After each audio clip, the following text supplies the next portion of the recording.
With the remaining two horses outside the parade ring for the race, kindly get their horses into the parade ring. We want to try to get this race off by at least 5:45 to get the car running at anyway respectable time. Entries for the second to the off of the first race.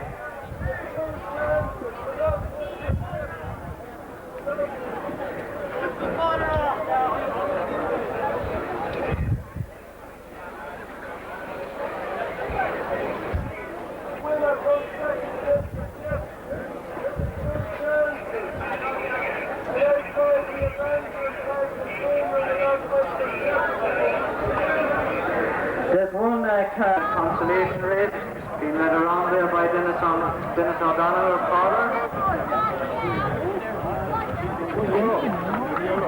Stacey Kelly coming in there with the familiar purple shell. The white lead back in front. Stacey from Downpatrick in County Down was going very, very well. Also in there we have Nathan Kelly taking off his mount as well. 31 there, locally owned horse by left-hand with four-wave dancer, Mickey Carroll rides the cross-match in Sleeve. Also making his way out there is 29. I'll go to the umpire. The event is on to P. Fitzgerald. I see Nathan Kelly working around there as well. Pick up his number 3. Of course, distinguished person coming in. Start with the white silk, the purple sleeves and the purple Diane David's choice, the amount of M watch. So the horses already making their way out onto the curve. We have a good field of horses here this afternoon. 20 going in the first race, shows the standard, the Dingle track and the Dingle meeting. Marina Hamilton going out there now, I think is what would probably be the favourite of my estimation. Marina, of course, with the purple silk, with the familiar golden braces and the golden armlets and the sleeves. Saul McHugh goes out there now, I think, on YB. Saul riding very well in Donegal on number 32. Does a very, very good job.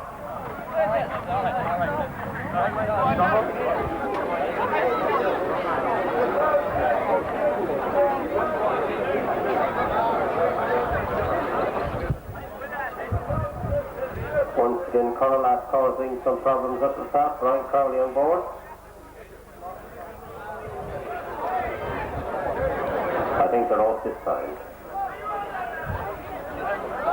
And they're off. And first the break is the favourite. Close the main gate now with hallowed ground, and Mr. Chips also well placed up there as they go up the hill for the first time. It's Mr. Chips now from hallowed ground. As they come down the hill, it's the grey Mr. Chips in front of hallowed ground. Bunch of horses in between them. I'll try and pick them up as they come along. Correlath is well placed there. As also is the very thing, but it's Mr. Chris by 3 or 4 lengths from hallowed ground. As they come into the straight, where they'll have a full lap to go when they pass us here. And I think there's a follower at the top of the track. A lot of followers, so be careful. But it's Mr. Chris now from hollow ground, Correlath in front, the very thing runs well up outside that. The ambulance speeds up to the top of the course. It's Mr. Chris from hollow ground, Correlath. The very thing also runs well. Also improving is the steamer as they go up the hill. And it's Mr. Chris from Correlath improving up in the inside. The favourite, I wouldn't give any chance at this stage, having dropped right back at the 5 furlong shoot. It's Mr. Chris who takes them along. From the Cork Hope Correlath as they go up the hill with 5 furlongs run. The very thing is in third. In fourth is the schemer. Between these 4 up the hill, but it's Mr. Chris trying best of all from the second Correlath. The very thing in third. Hollow ground, I was staying on again in fourth, but with some ground to do. But Marina Hamilton stole a mark here in the grey. That's Mr. Chris. 7 or 8 lengths up in Correlath. Now, in third, running on somewhat, is hollow ground, but with an awful lot to do. Watch the track now, is the house going down against them. Be careful now, everybody, but it's Mr. Chris who's clear of his field. The favourite staying on in second now, but an awful lot to do. Mr. Chris, Marina Hamilton. Watch the course now, please, as the house are coming in. Mr. Chris is clear. 2 furlongs run. Hollow ground staying on from Correlath, and improving outside that is Killinger Man. But inside the distance, it's Mr. Chris holding on. The favourite staying on now, but Not going to get there. Mr. Chris from Hollow Ground in second. Dingle Races third. Hollow and back again.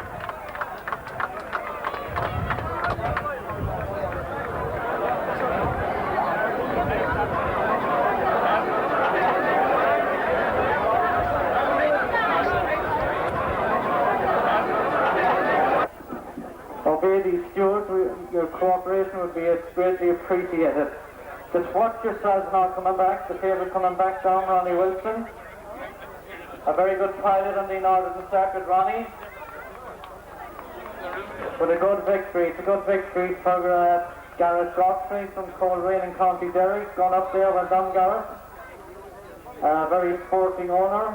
Billy Spence there coming in. Gareth Godfrey there, Marina Hamilton riding the first winner of the meeting. A Donegal victory. So we await the way in and the judges' confirmation, but the following was the way I saw it.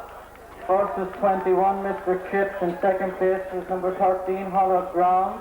In third place is number 17, Tinniger Man. And the officially placed fourth is number 35, Back Again. We now move on to the second race of the card, the Irish.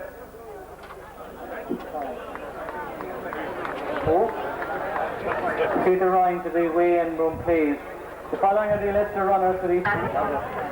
9 is Hilltop. 11 is Kilmorna.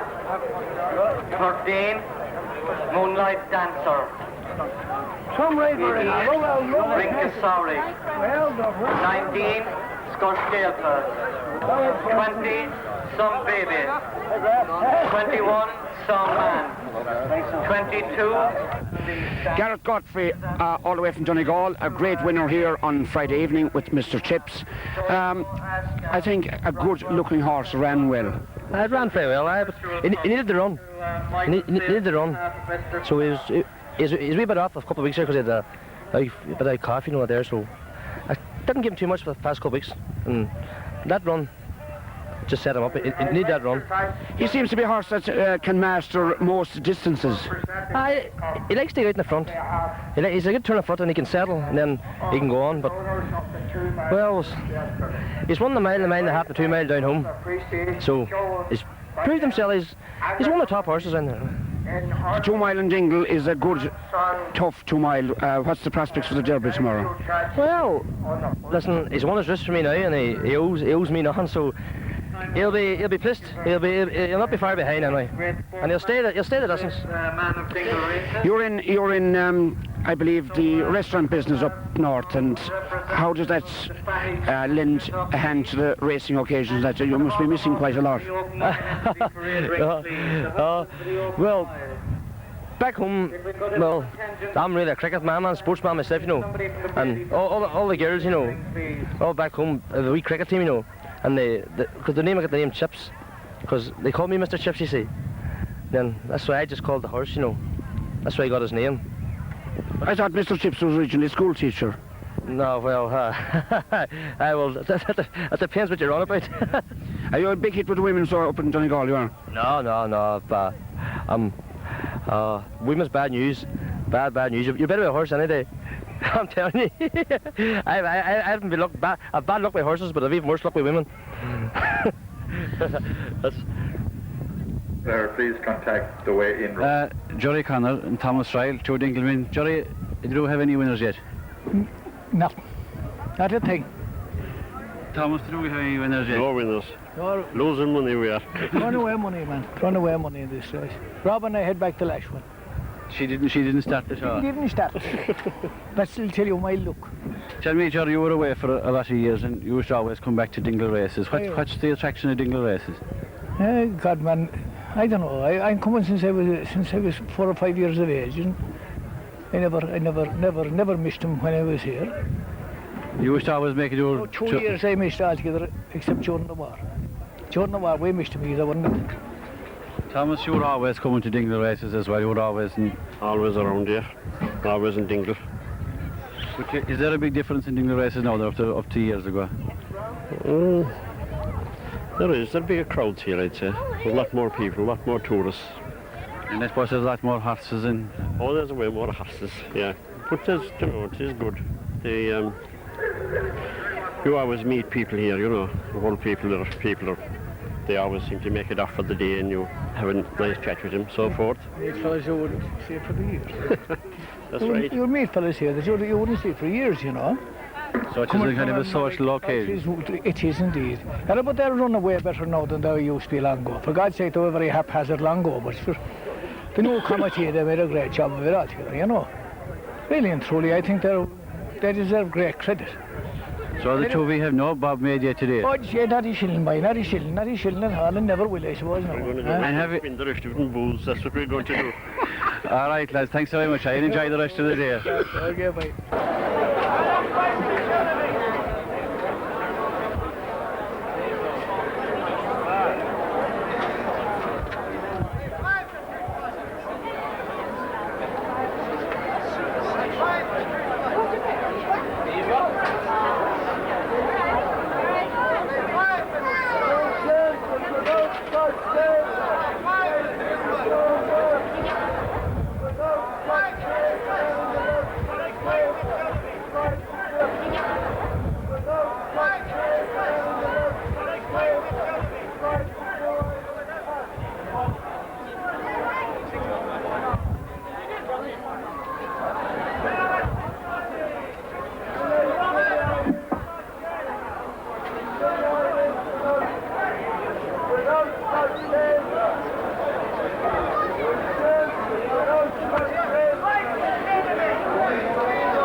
Horses have gone up to the start now, so would the stewards please take up their position?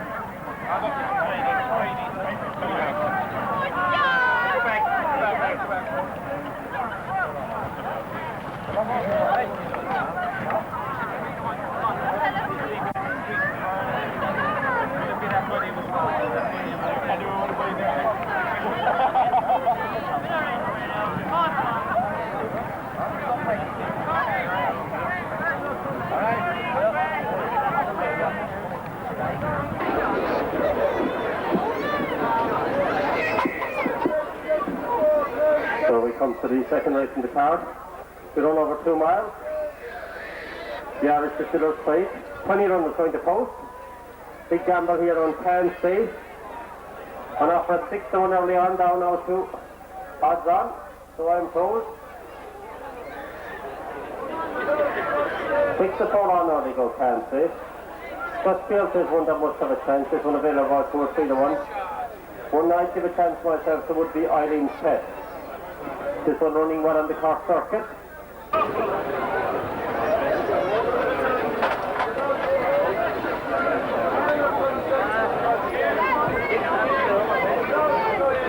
Once again a false start. Sound man breaking the pace. And they're off, and Soundman is first to break. As they go at a nice handy pace, Sugar Hill takes them along from Soundman. 20 horses come to face it. And it's still Sugar Hill on the inside from Soundman. Also well in place there is Avalon Sunset with the favourite Can't Say, as all 20 come at a good gallop, I should think, on the prevailing ground. And it's Avalon Sunset who takes it up from Can't Say in second. Outside that is Balnamara Girl. Well placed in fifth would be Scotch Gaelta.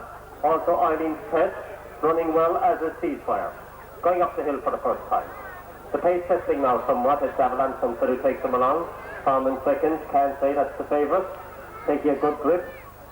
Running up well on the inside with the black blinkers is Soundman, as they go to the top of the hill for the first time. And it's still Avalon Sunset. Tom in second place now. Soundman, Can't Say is also well positioned there. Scotch Gaelta runs well as they come down the hill for the first time. The field is fairly well grouped at this stage, and it's still Avalon Sunset who takes them along. From up outside that now, the favourite running well, taking a good grip with Stacey Kelly, that's Can't Say. Soundman runs well in third. There's a faller there at the top of that, a couple of fallers. A lot of problems at that top end. I should think it's fairly slippery. So Ambulance again to the top. That jockey got a good beating around. So they come down now for the second time, and it's Scotch Gaelta and Avalon Sunset with the favourite Can't Say. Balnamara Girl runs well. Just in behind those come Scotch Gaelta as they go up for the 2 laps to go from here. And it's still Avalon Sunset who takes them along. Some problems there at that spin, but everyone has got around it okay. From in second place, Can't Say. Scotch Gaelta going ominously well in third. Up outside that is Balnamara Girl. Also running okay is Renske Fowler as they go up the hill for the second time. And still taking him along is Avalon Sunset. From in second place, the favourite pulling a train at this stage is Can't Say. Eugene Gillen going very well on Scotch Gaelta. Improving now from the back is Sugar Hill as they go down the hill for the second time. At a good gallop, and it's still Avalon Sunset from Can't Say. Scotch Gaelta in third as they come along where they'll have a lap to go from here. And it's still Avalon Sunset from Can't Say. Scotch Gaelta in third. Running in fourth is Sugar Hill as they come down where they go. And there's a faller. Scotch Gaelta has fallen. So now the favourite has taken it up. But under some pressure, but the winning side isn't going too bad. Avalon Sunset from Can't Say, yeah, as they come and get the bell. Horses completely spread out now, and it's the favourite who takes it up. Can't Say from Avalon Sunset. In third is Sugar Hill. Running on in fourth is Ned Kelly, but going up for the last time. And under some pressure now is the favourite, Can't Say. Avalon Sunset has every chance. He niggled along as they come with 5 furlongs to go. Can't Say answers the call from Avalon Sunset. Back in third is Sugar Hill, and in fourth is Ned Kelly. Between these 4 as they go up the hill. Watch the loose horses now. A half a mile to run. And it's still Can't Say 3 or 4 lengths up on Avalon Sunset. Back in third is Sugar Hill, and in fourth staying on is Ned Kelly. 3 furlongs to run, and it's still Can't Say. Stacey Kelly, 4 or 5 links up from Avalon Sunset. Back in third and staying on somewhat is Ned Kelly. Dropping away in fourth is Sugar Hill. 2.5 furlongs to run, and gone clear of its field now is Can't Say from Avalon Sunset and Ned Kelly. Indian file as they come in, and further away this one is going. This is an impressive run by this one. Can't Say, 8 to 10 links up. Avalon Sunset in second, staying on in third is Ned Kelly. A furlong and a half to go, and it seems as if the favourite has it in the bag. Can't Say, running right away from the field. That's 2 out of 2 favourites so far. As Can't Say, staying on in second is Ned Kelly from the rear, and third Avalon Sunset. But winning, hand well held, that's Can't Say. Ned Kelly second, Avalon Sunset third, and fourth is Sugar Hill.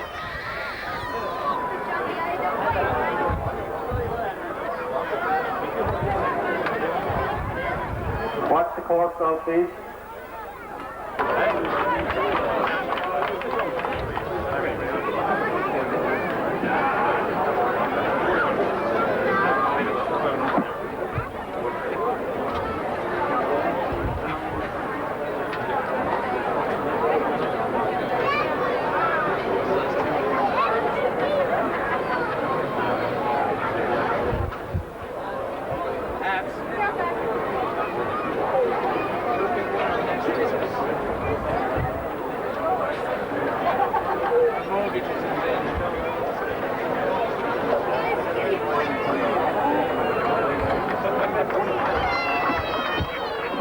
Again, will you be careful on the course? Some horses are still returning, so be careful.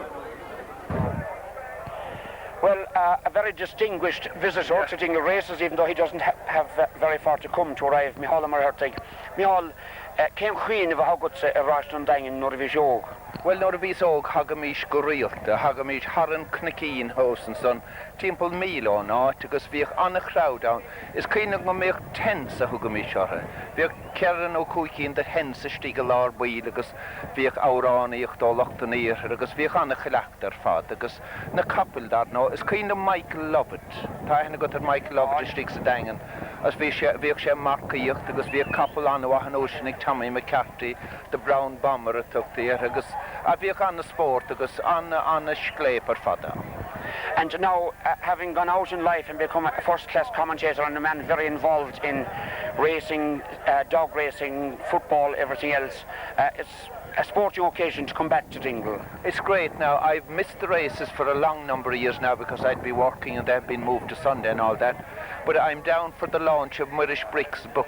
Now there's a dinner going on at the moment, but I said you could have a dinner any day, but it's not every day. You could have the Dingle Races as well.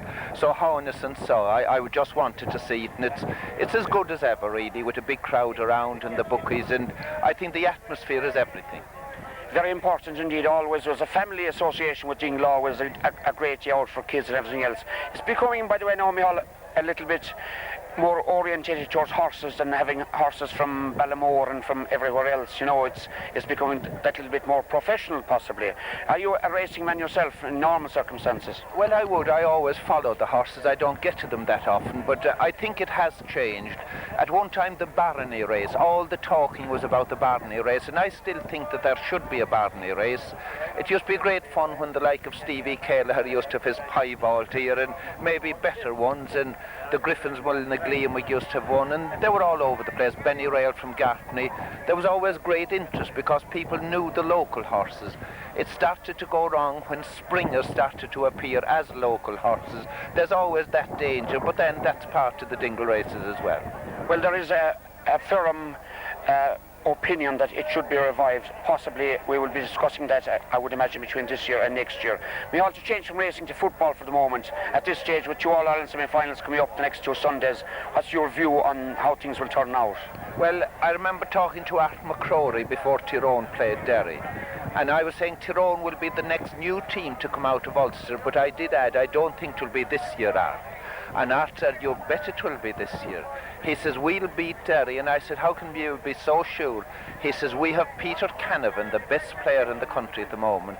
I think Tyrone will be in the All-Ireland final. I wouldn't go so far as to say that they'll win it.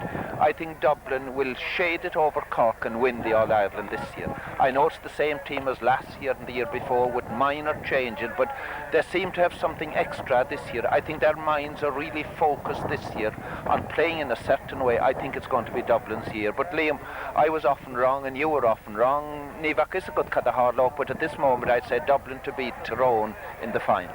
Agus cat fé chiúí caiinna bhimid na réis an dólas. Ní hóga sé an ad sin. If you leave out last year when Cork beat Kerry at under 21, for the previous 4 years Kerry beat Cork at under 21. That has to come true. Kerry have had a few good minor teams in recent years. I think 2 or 3 years and Kerry will be as good as ever again. Micheál Marhertig, thank you very much indeed, and back my van laddie in the next race. My van laddie, pwyd ni me'r tri yno. Gwrmyd yma.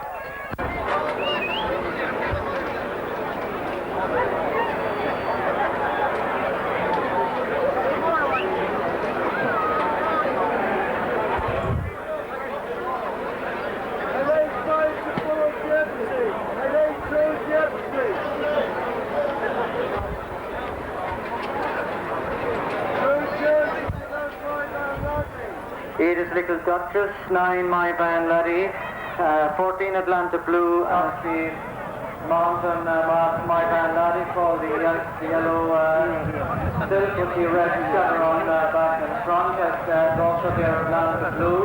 Maybe Kelly rides this, the half red and white silk, or blue silk, sorry. Also there's this. Also we have making its way around there is Number 8, Dingle Duchess, young Michael Brady rides. I think it's Michael's first ride in Dingle. We wish him well on that. That's it, yeah.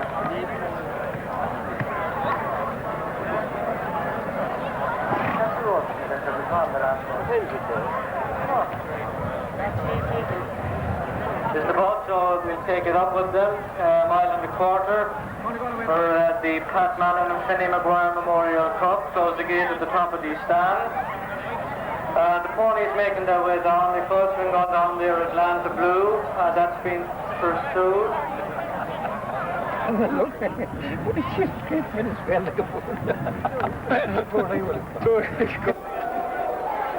Atlanta Blue breaks the tape again. Gypsy very active, these ponies, some of them very hyper. Bay Pearl has come in. A false start again. Black Lace eager to get away. Atlanta Blue and Bay Pearl acting up at the start again with Gypsy in the background. The Lucky Lady being led around there. Slight difficulties at the start for this race. I think we've got them, yes, I think they're off and running. And the first one that shows ahead is Bay Pearl. The Lucky Lady was left at the start. It didn't run, I've been told, but coming up we'll stick with them. It's taking them along at a safe canter. Bay Pearl will take them along. Black Lace is in second place. Improving on the outside is Paul Horrigan and My Van Laddie. Gypsy checked into fourth place. Then we go to Atlanta Blue and Little Duchess is out of it. Going out on and up to the hill, Bay Pearl takes them along. But they disappear out of my view when they come back in. Bay Pearl is still there. Black Lace has reduced the deficit by 2 lengths. Going sweetly in the wide outside, we have My Van Laddie. One that's improved considerably between horses is Gypsy. Atlanta Blue has been pushed along now by Nathan Kelly as they go down the far side of the track. Still out by 3 to 4 lengths. It's Bay Pearl. In second place is Black Lace. My Van Laddie makes considerable headway in third place coming around the home turn. But Bay Pearl is the one that goes on. It's Bay Pearl from Black Lace. Paul Horrigan is trying to make a renewed effort in the wide outside on My Van Laddie. They come up the home straight, but Frank Carley takes them along at a queer click. It's Bay Pearl coming inside the distance. Bay Pearl looks to first side. Horrigan is working hard to get My Van Laddie back into contention, but yes, coming up to the line, Bay Pearl takes it easy. In second place, then we have My Van Laddie, and very tight for third place. I put Gypsy up in third place with Black Lace in fourth. Then we go back. Just stand well back now and obey the stewards, and we'll continue with the card as we see it in the next race in the card. Is the Benner's Hotel Trade.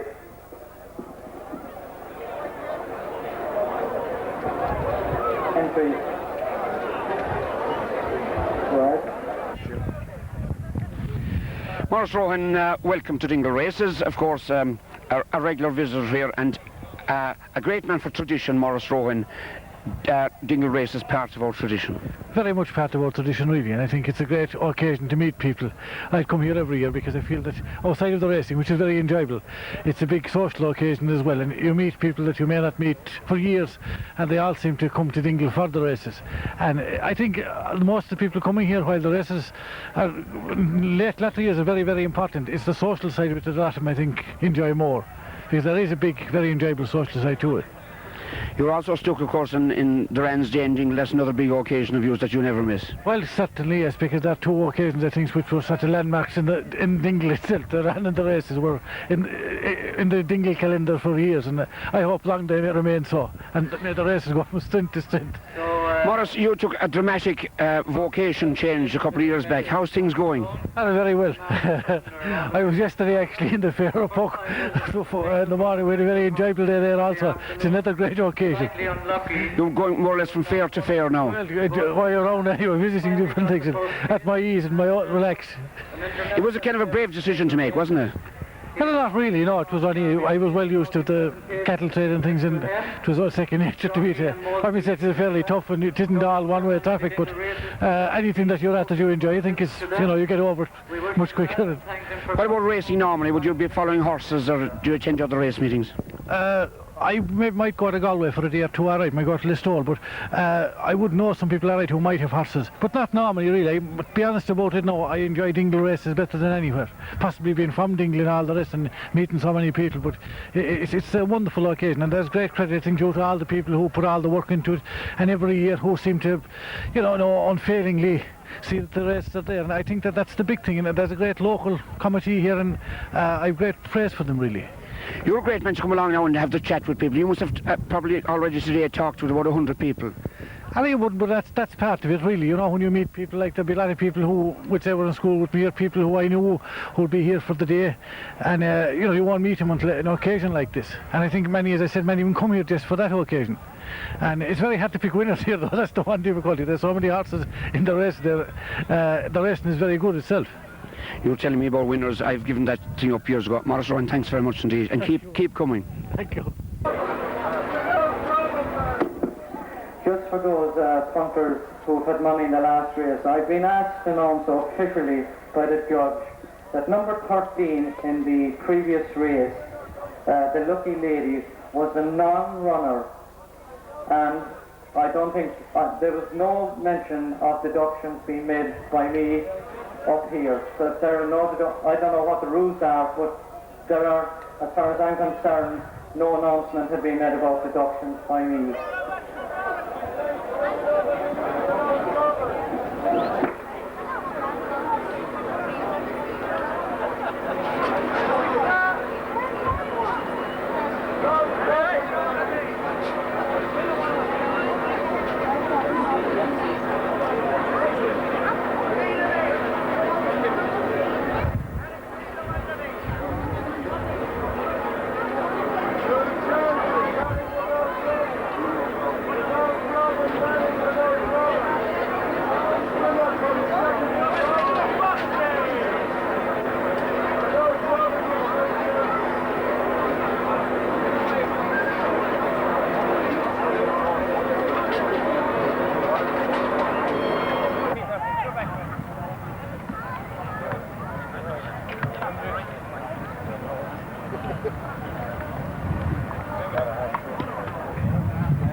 So again, just the entries for this race for those people that were kind of late coming in.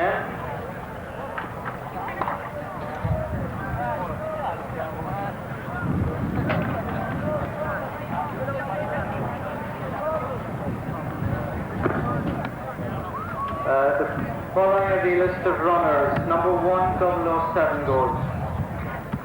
Number 2, number 4, number 8, 9, 10, 11, 14 is excuse me, 15 classical charm, 16 is absolutely, 17 is atomic blue, 18 is Foxy Hand, 19 is Paddy Joe, 20 is Golden Pond, 21 is Salt Hill, 22 is She's a Lady, 23 is Laura's Choice.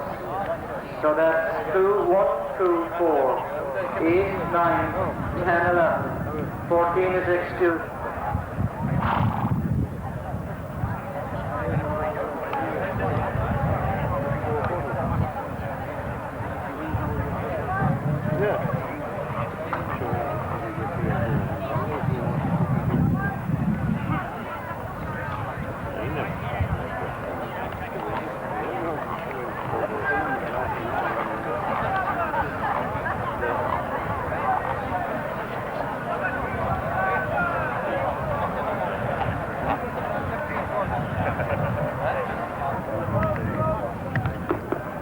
Just for those punters who had money in the last race, I've been asked to announce officially by the judge that number 13 in the previous race,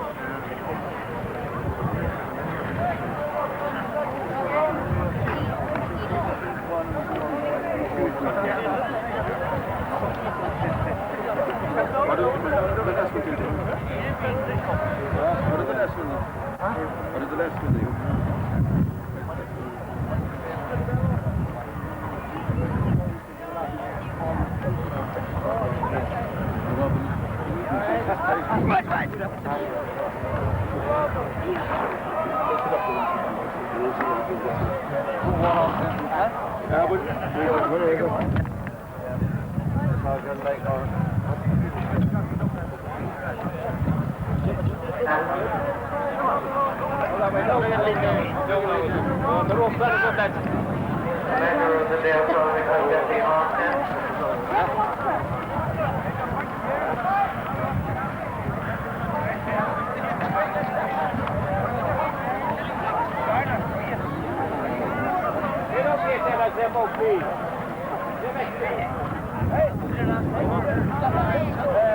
Jory Taylor, smiling for us, and please, Jory Taylor.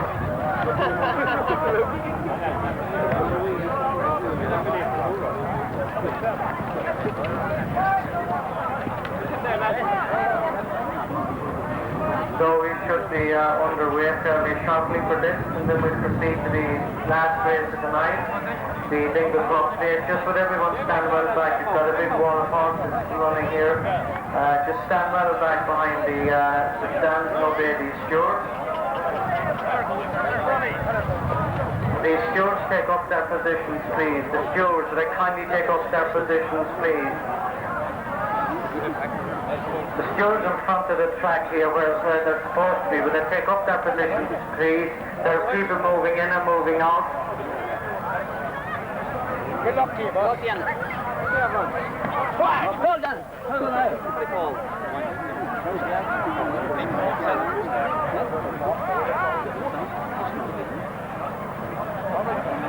Make one down. The horses are going down to the start. The entry to the concluding race will be closed at the off of this race. Again at a race.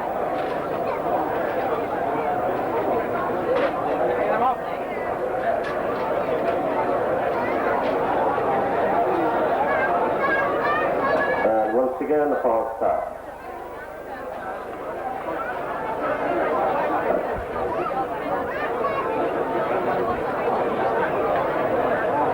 Blue to make his way back.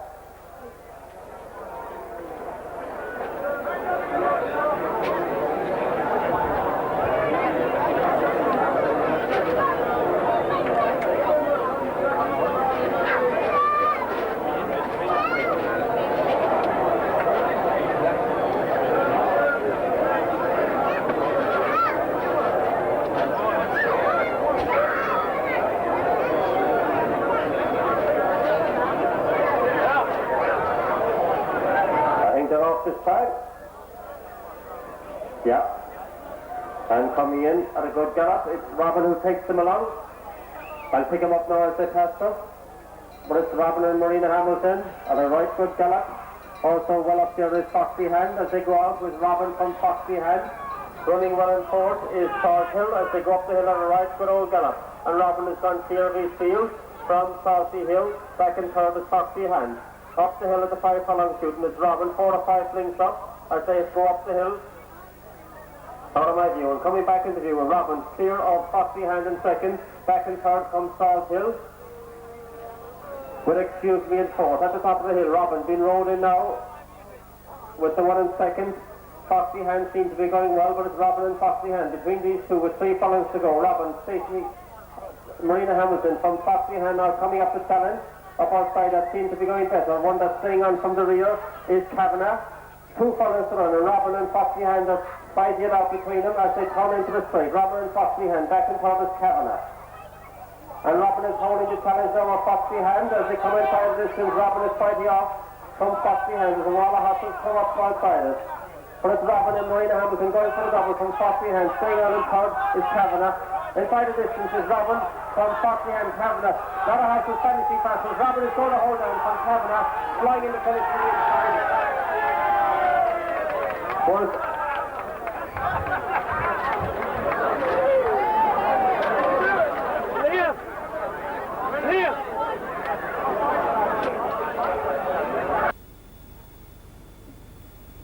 There, Marina Hamilton led for a long way. Marina back and finds good style. So, of course, we wait the way in, and and the judge's confirmation of the result. That was a good run.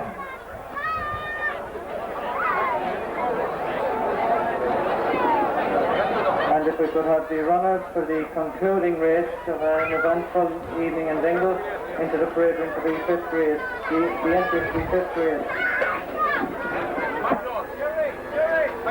Who's that girl?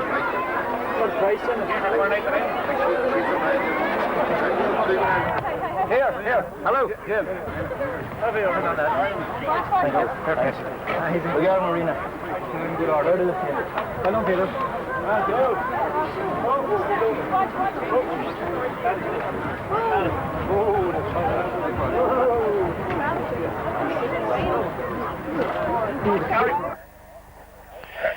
Delighted jockey and owner or part owner at the Bennett's Hotel plate here over the mile. I think Marina Hamilton, you've been coming to Dingle a long time. I've spoken to you a lot of times, but I think that was one of your best performances ever in Dingle. Describe the race to us. I jumped off and I got a very good start. I was lucky enough, and I just had to make every post a winning post from then on. Is the jump off, was that just luck? No, you have to really watch your man all the time, watch him all the time, and try to get away as quick as you can. Did the same in the grey horse, try to jump off as quick as possible. And then if you want to drop them back, you can. You don't have to make up ground. Like, get a good start, then you're... You have already ridden on the Friday evening, and just 4 races gone. That's a tremendous performance. Congratulations. That grey horse is good. Good horse, he is a good horse. That's my second time riding him. I've only ridden him once before, and I won a 2 mile on him.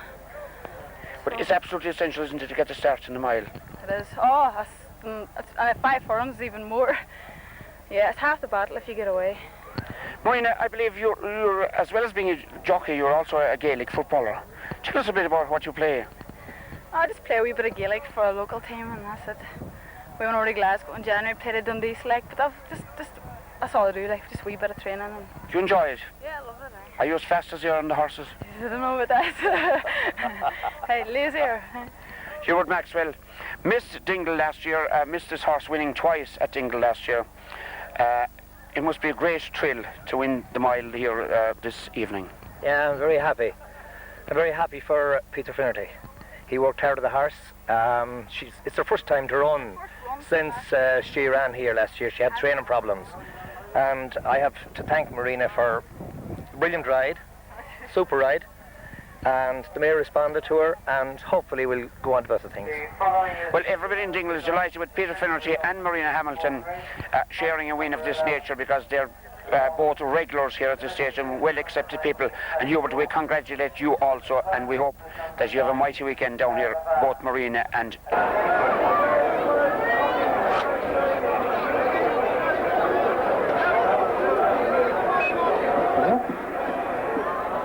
There's one pony to go into the parade ring. It's holding the whole show, but they kindly get the ponies into the parade ring and get them down to the start for the mile race.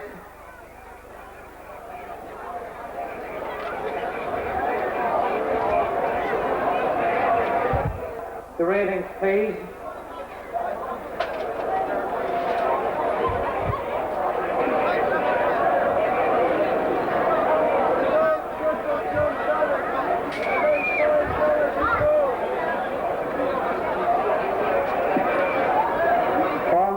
Take up their positions, please. Will the stewards take up their positions, and would people stop walking over and back in the track? The stewards take up their positions. Long-time patron of Dingle Races. Come here, Billy, since 1981, I believe. That's correct, yes. We came down in a big petrol lorry. We hired out. We brought 5 horses down, and the petrol bill was £236. But the Dingle Race Committee were very, very good and gave us £100 towards the cost, which we're very thankful for, you know. And I've been coming here ever since, but 1987 I had open heart surgery, so that put me off for a couple of 3 years. But I'm back doing it again, and thank the Lord, it's great fun. You're looking at the picture of health this evening, and hopefully that will continue. We wish you the best in that line. What has impressed you about Dingle in the years you've been coming? The people have been so friendly. Every place we stay, or any place at the stable of horses, they have been so friendly towards us. We can do nothing else, only come. The nicest people in the world, I can say that for sure. What horses do you remember in your years coming here? Well, there was a very good horse called Sammy Joe, and there was a man, Cherry, had won the Dingle Derby a couple of 3 times. I had a wee pony, Victoria, and I'm now concerned with the man who owns Mr. Chips, and we look forward to Dingle Races every year. I believe, Billy, that you're a man of tricks. I'm a magician for 40 years. I've done it for 37 years for charity. Never took money for it in my life, but I enjoy the fun. Is there any trick you could show us now in a short time? Sorry, if I knew 10 minutes ago I could, but no, nothing at all, no. Why not? No, I have nothing with me, no tricks. I usually try 1 or 2 of my pub, but I have nothing with me limb. I'm sorry about that. If the next race, if the horse wins that back, you'll see me doing the disappear out of the gate. Thanks. Billy, delighted to meet you. I'll see you back again in the best of health, and we look forward to your coming here for years to come. As they're on their way down to the start, if we could have the stewards into their positions, please.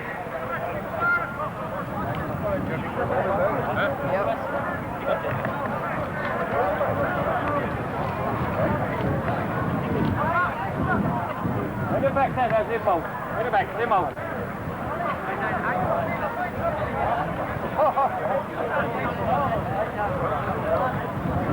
Joey Taylor to the announcing stand, please.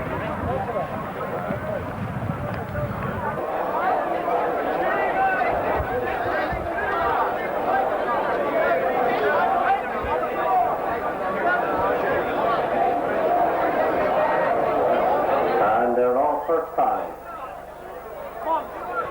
One that's very slowly away was Silver Girl, but take it up as Monty's Gold as they come down, where they get the bell. But now it's Who's That Girl who takes it up, with young Brian Cowley going for his double from the favourite Triple Triumph coming up outside that. It's Who's That Girl from Triple Triumph as they go up the hill. Who's That Girl in Triple Triumph, found in third. Is Alexa Wonder, but it's Who's That Girl now from Triple Triumph, improving into third. Is Danny's Prize as they go up to the 5 furlong shoot. And it's still out in front, Who's That Girl from Triple Triumph and Danny's Prize. These 3 have gone right away from the field. Who's That Girl now being challenged by Triple Triumph and Danny's Girl back and forth. Back and forth, there's no excuses. At the top of the hill, and Who's That Girl being challenged now and taken on by Triple Triumph. Also running on well now is Danny's Prize in third. But it's Triple Triumph now who takes it up from Danny's Pride, and one that's improving well from the rear.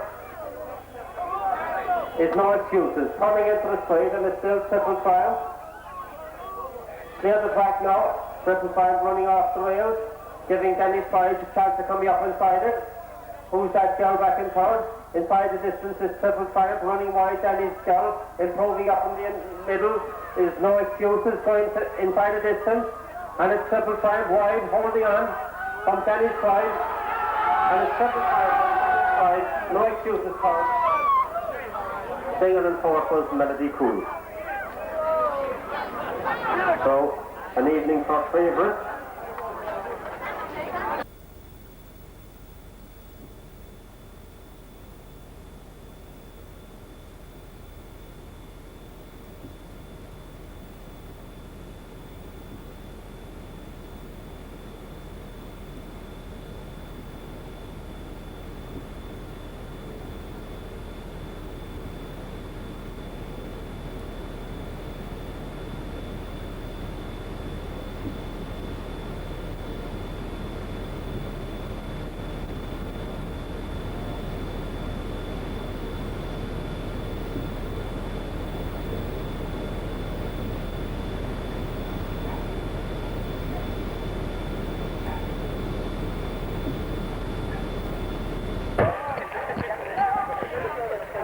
Well, a very happy trio here with me after the 15 hands race here at Dingle.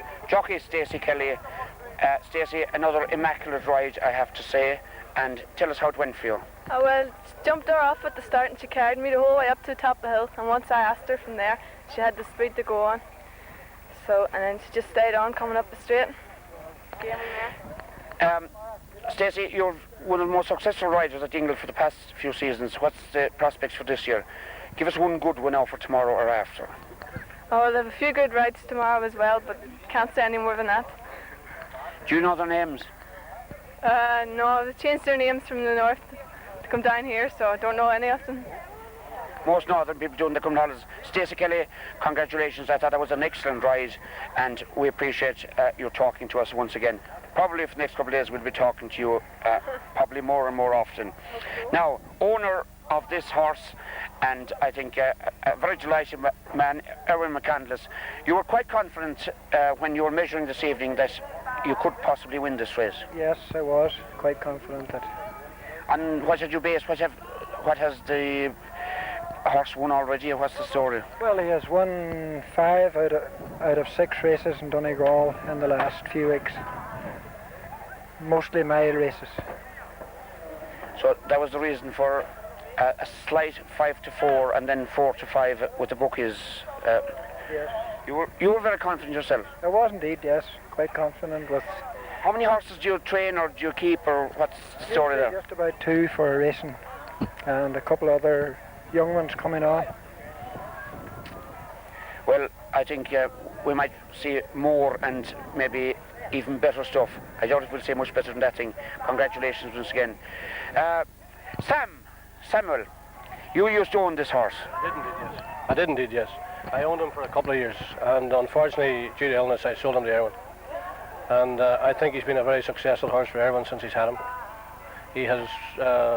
He would be the top pony in the Donegal circuit at the present time, and there's only 5 more races to go, and I would imagine that he'll finish the top pony up there this year.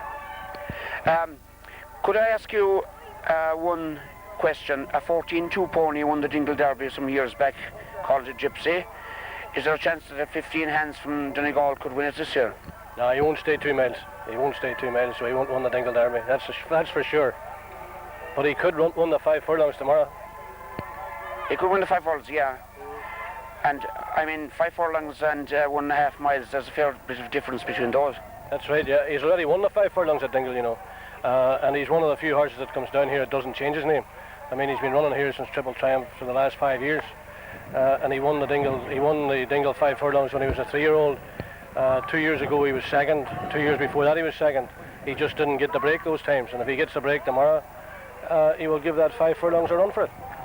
Yes, you must have great delight out of a horse like this. Can be so successful at one of the better meetings in the country.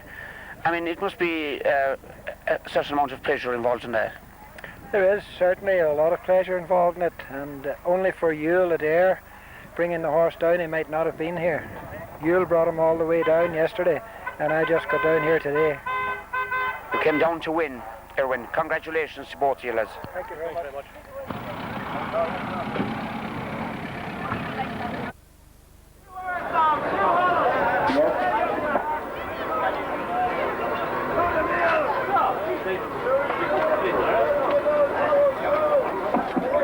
Entry to the second race in the card now will close in 5 minutes.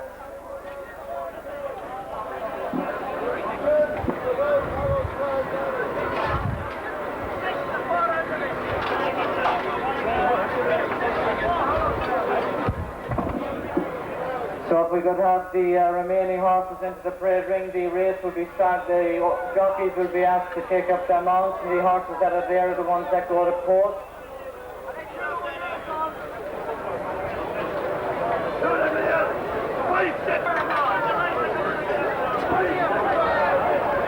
Some of the horses now are going to be mounted up.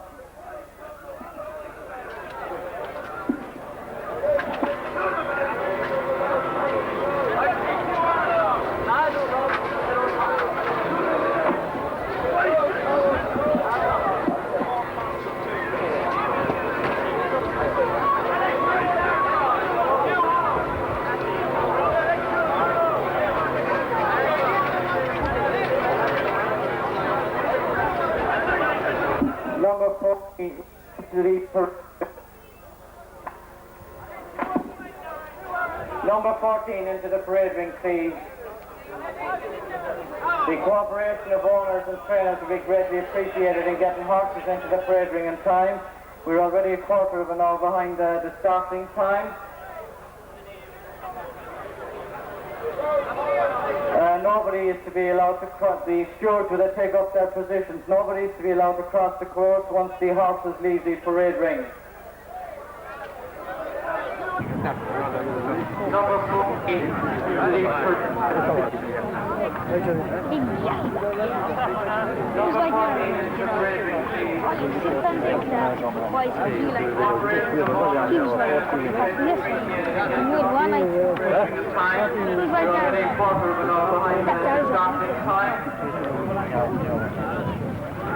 What are spoilers?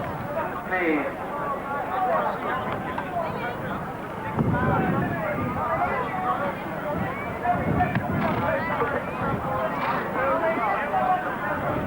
So the horses are going down to the start. Some of them are being let down there already. Number 33 is Love Thy Neighbour. The mountain Nathan Kelly. Very impressive winner in time back. Number 7 going down there. Beach Still Avenue. Patrick Faulkner on this side of us. Beyond there, then we have back again with Paul Lenky, the same Paul with the yellow and white silk and the matching cross sleeve.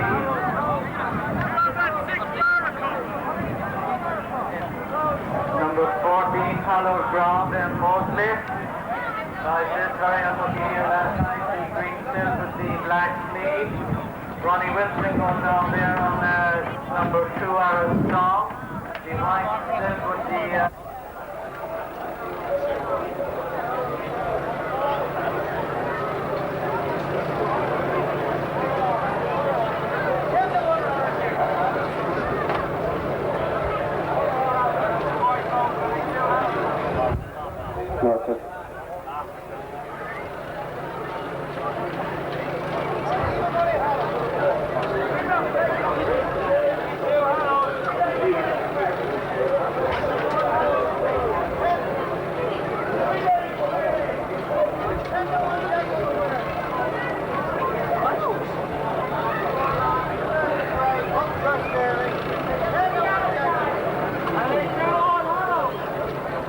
Now we see to have a line.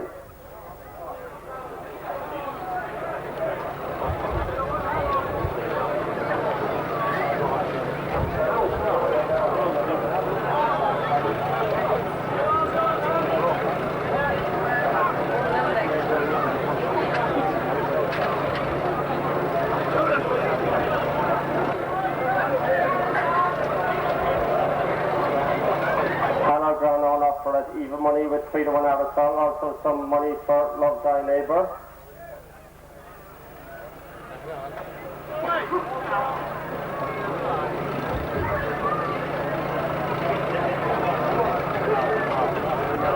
No.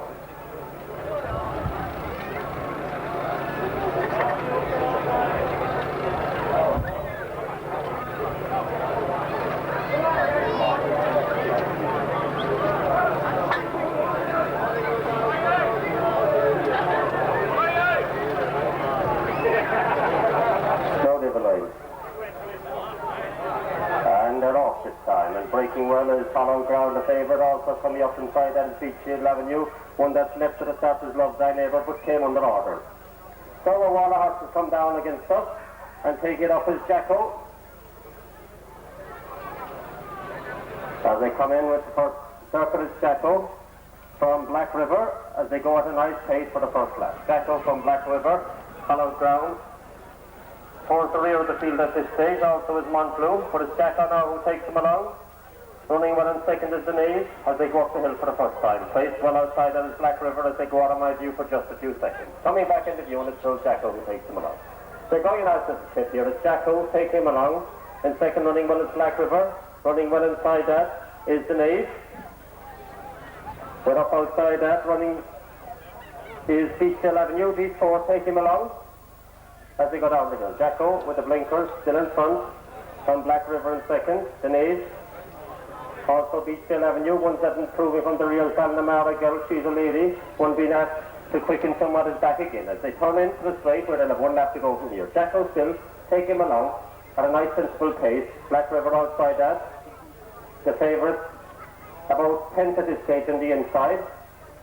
Yeah, she's a lady improving up outside it. But there's a wall of horses coming down against us as they come and get the boo. Well, Montflume under some pressure behind. Calnamara girl also running well. But it's still Jacko in front from Black River.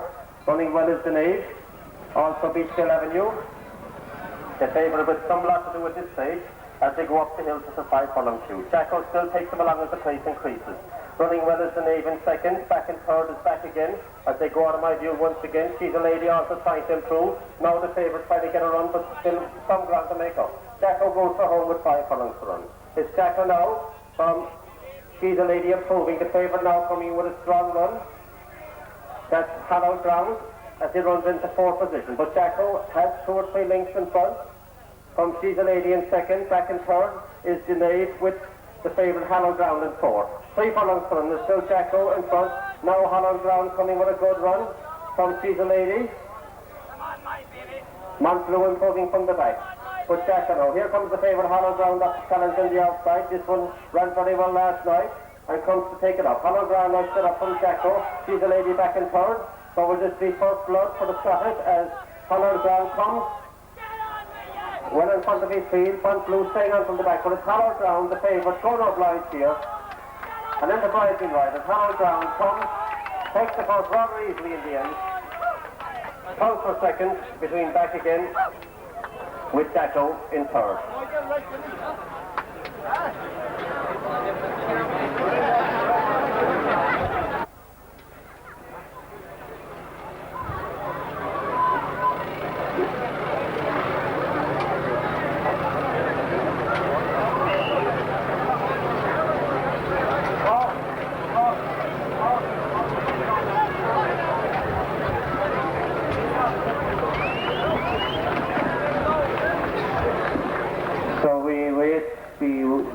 The judges' confirmation of these placings.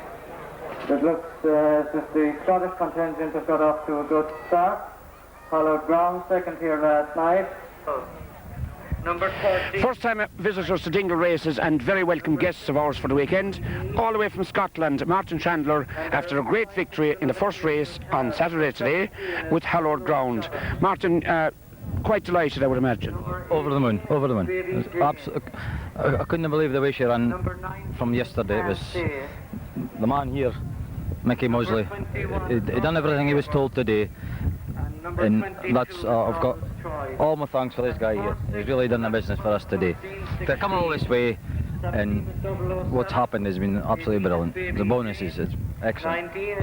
Mickey, maybe you would be the best man to describe the race for us.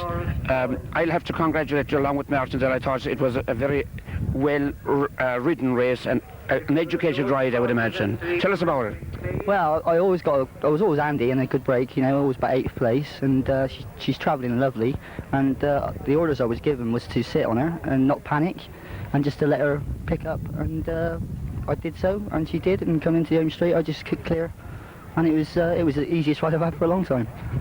How would you rate her compared with other things you've ridden in Dingle?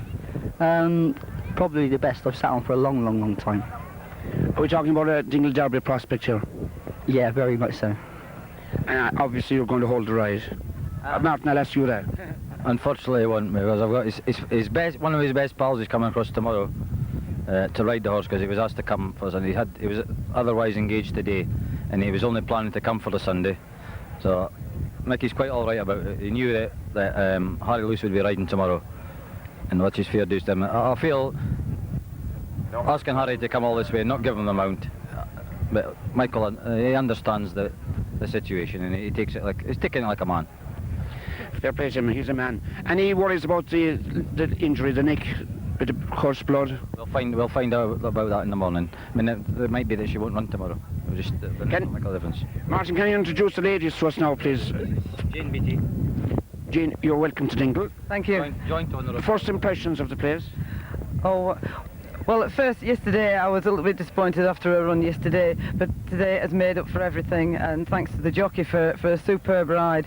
It's made all the difference, and this has been definitely a trip to remember, and I hope we're back again. Do you like the buzz and the atmosphere of Dingle Races here? Oh yes, it's been marvellous. The people we've met have all been very friendly. We've met people that we've met in Wales when we were there, and it's just terrific how everybody just welcomes you here. When we came, we didn't have a jockey, and yet people have helped us to get jockeys. We didn't know anybody, but everybody's helped us. and even sort of getting stables before we came here. We've had terrific stables, and everybody has really looked after us very well. Thank you. Now, this lady would be described in West Kerry parlance as a fine thing. Now, could you come in here? This is your wife, Martin. This is Leslie. What's your first name? Leslie. Leslie. Any interest in the horse? Do you work with them, and tell us a little bit about the scene beyond in Scotland? Oh yes, yeah, we're going up and brush her over and just look after her as well. Martin, Jane. Puts up with me. Yes, I. Make his meals when he's away racing. How much racing does he do in Scotland? Loads. Every week. Yeah, every week. All the time, yeah. During the flopping season. I would like just to say, Liam, I would like a big thank you to Mr. Jimmy Williams for the help he's given me this weekend. Very much appreciated. He's not here just now, but he's here, but I hope he sees this, and I'm really appreciative, Jimmy. Thank you very much. Lads, we're delighted to welcome you to Dingle. Very welcome guest, and I hope you keep coming back and enjoy the rest of your stay here. Thank you. Thank you. Maurice Rohan, welcome to Dingle Races. Of course, a regular visitor here, and a great man for tradition, Maurice Rohan. Dingle Races part of our tradition. Very much part of our tradition, really, and I think it's a great occasion to meet people. I come here every year because I feel that outside of the racing, which is very enjoyable, it's a big social occasion as well, and you meet people that you may not meet for years, and they all seem to come to Dingle for the races. And I think most of the people coming here while the races are latter years are very, very important. It's the social side which a lot of them, I think, enjoy more, because there is a big, very enjoyable social side to it. You're also stuck, of course, in the Rands Day in Dingle. That's another big occasion of yours that you never miss. Well, certainly, yes, because there are two occasions, I think, which were such a landmarks in Dingle itself. The Ran and the races were in the Dingle calendar for years, and I hope long they may remain so. And may the races go from strength to strength. Maurice, you took a dramatic vocation change a couple of years back. How's things going? Very well. I was yesterday actually in the fair of Puck in the morning. We had a very enjoyable day there also. It's another great occasion. You're going more or less from fair to fair now? Well, while you're around anyway, visiting different things at my ease and my relax. It was a kind of a brave decision to make, wasn't it? Well, not really, no. It was only, I was well used to the cattle trade and things, and it was all second nature to me. I mean, it's fairly tough, and it isn't all one-way traffic, but anything that you're at that you enjoy, I think is, you get over it much quicker. What about racing normally? Would you be following horses, or do you attend other race meetings? I might go to Galway for a day or two, all right, might go to Listowel, but I would know some people, all right, who might have horses, but not normally, really. But to be honest about it, no, I enjoy Dingle Races better than anywhere, possibly being from Dingle and all the rest and meeting so many people, but it's a wonderful occasion, and there's great credit, I think, due to all the people who put all the work into it, and every year who seem to, unfailingly see that the races are there, and I think that's the big thing, and there's a great local committee here, and I've great praise for them, really. You're a great man to come along now and have the chat with people. You must have probably already today talked with about 100 people. I think it would, but that's part of it, really. When you meet people, like there'll be a lot of people who, which they were in school with me, or people who I knew who'll be here for the day, and you won't meet them until an occasion like this. And I think many, as I said, many of them come here just for that occasion. And it's very hard to pick winners here, though. That's the one difficulty. There's so many horses in the race there. The racing is very good itself. You were telling me about winners. I've given that thing up years ago. Maurice Rohan, thanks very much indeed, and keep coming. Thank you. Ready. Dennis number 9, the Charlotte Pat Conlon. Tennis Triple Triumph, Stacey Kelly. Who's That Girl is Brian Crowley. And Foxy Hand is Paul Leckie. There's also a side of smoked salmon for both the winning owner and the winning jockey. This has been kindly sponsored by Ted Brown as well.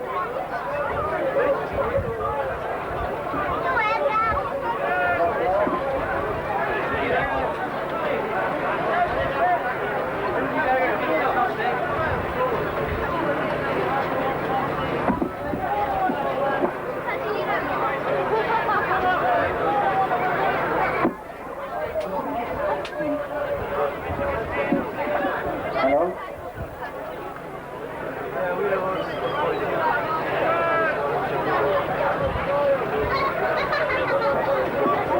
Anybody looking for a jockey, David Russell is available. So some of the horses are in the parade ring. We would ask the remaining ones to be brought in. Number 9 looking well there is the Charger, who will be the amount of Pat Conlon.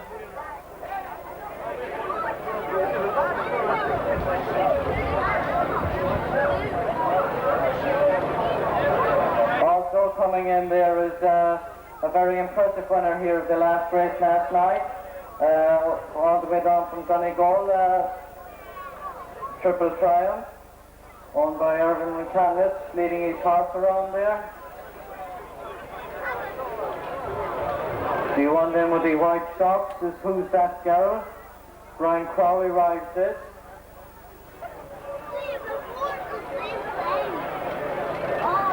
Pat Conlon there with the green silk and the red panel back in front in the main arena. Pat rides the Charger.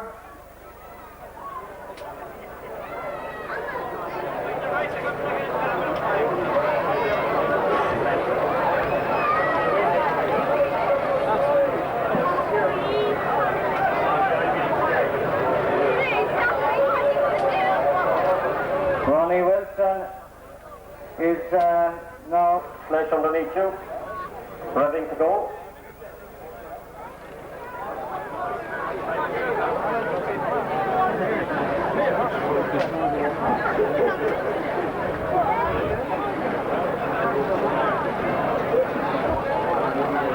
Well, now, hopefully they go well back this time and come in a straight line.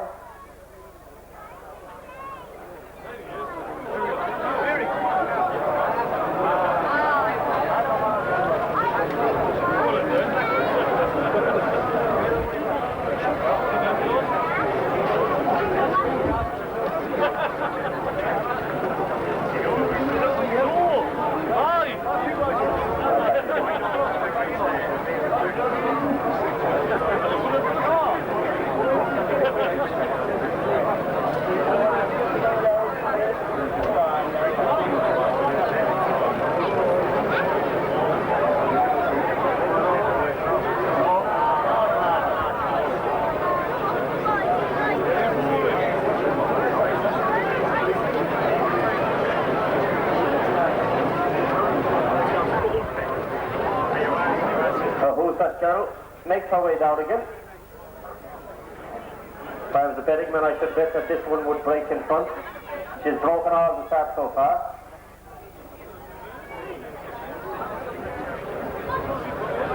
So now she makes her way back down again. And I think, yes, we have a start. And Triple Time breaks well. From Who's That Girl outside that, back in front is Take That, the favourite in fifth. As they go up the hill, it's Triple Time from Who's That Girl, Take That, Pretty Woman, and Foxy Hand as they come to the 3 furlong shoot at some pace. And it's Foxy Hand now, or Take That now, who takes it up from Triple Time. In third is Who's That Girl and trying to improve is Pretty Woman with Foxy Hand at the rear of the field. But it's Mary Brady off in front on Take That, towards trailing up in Triple Time. Who's That Girl runs outside, Pretty Woman. As they come along with 2 furlongs to run, and it's Take That, towards trailing up on Triple Time. Who's That Girl in third, Foxy Hand. The favourite Pretty Woman won't be doing from here, but it's Take That, who's towards trailing up. Triple Time trying to improve. Who's That Girl outside it. But Take That has the run of the race as they come to the finish. It's Take That, and it's surprising right by Mary Brady. Take That takes the 4 or 5 lengths on Triple Time. Foxy Hand is first. And then fourth, Who's That Girl? The favourite running at disappointing 6.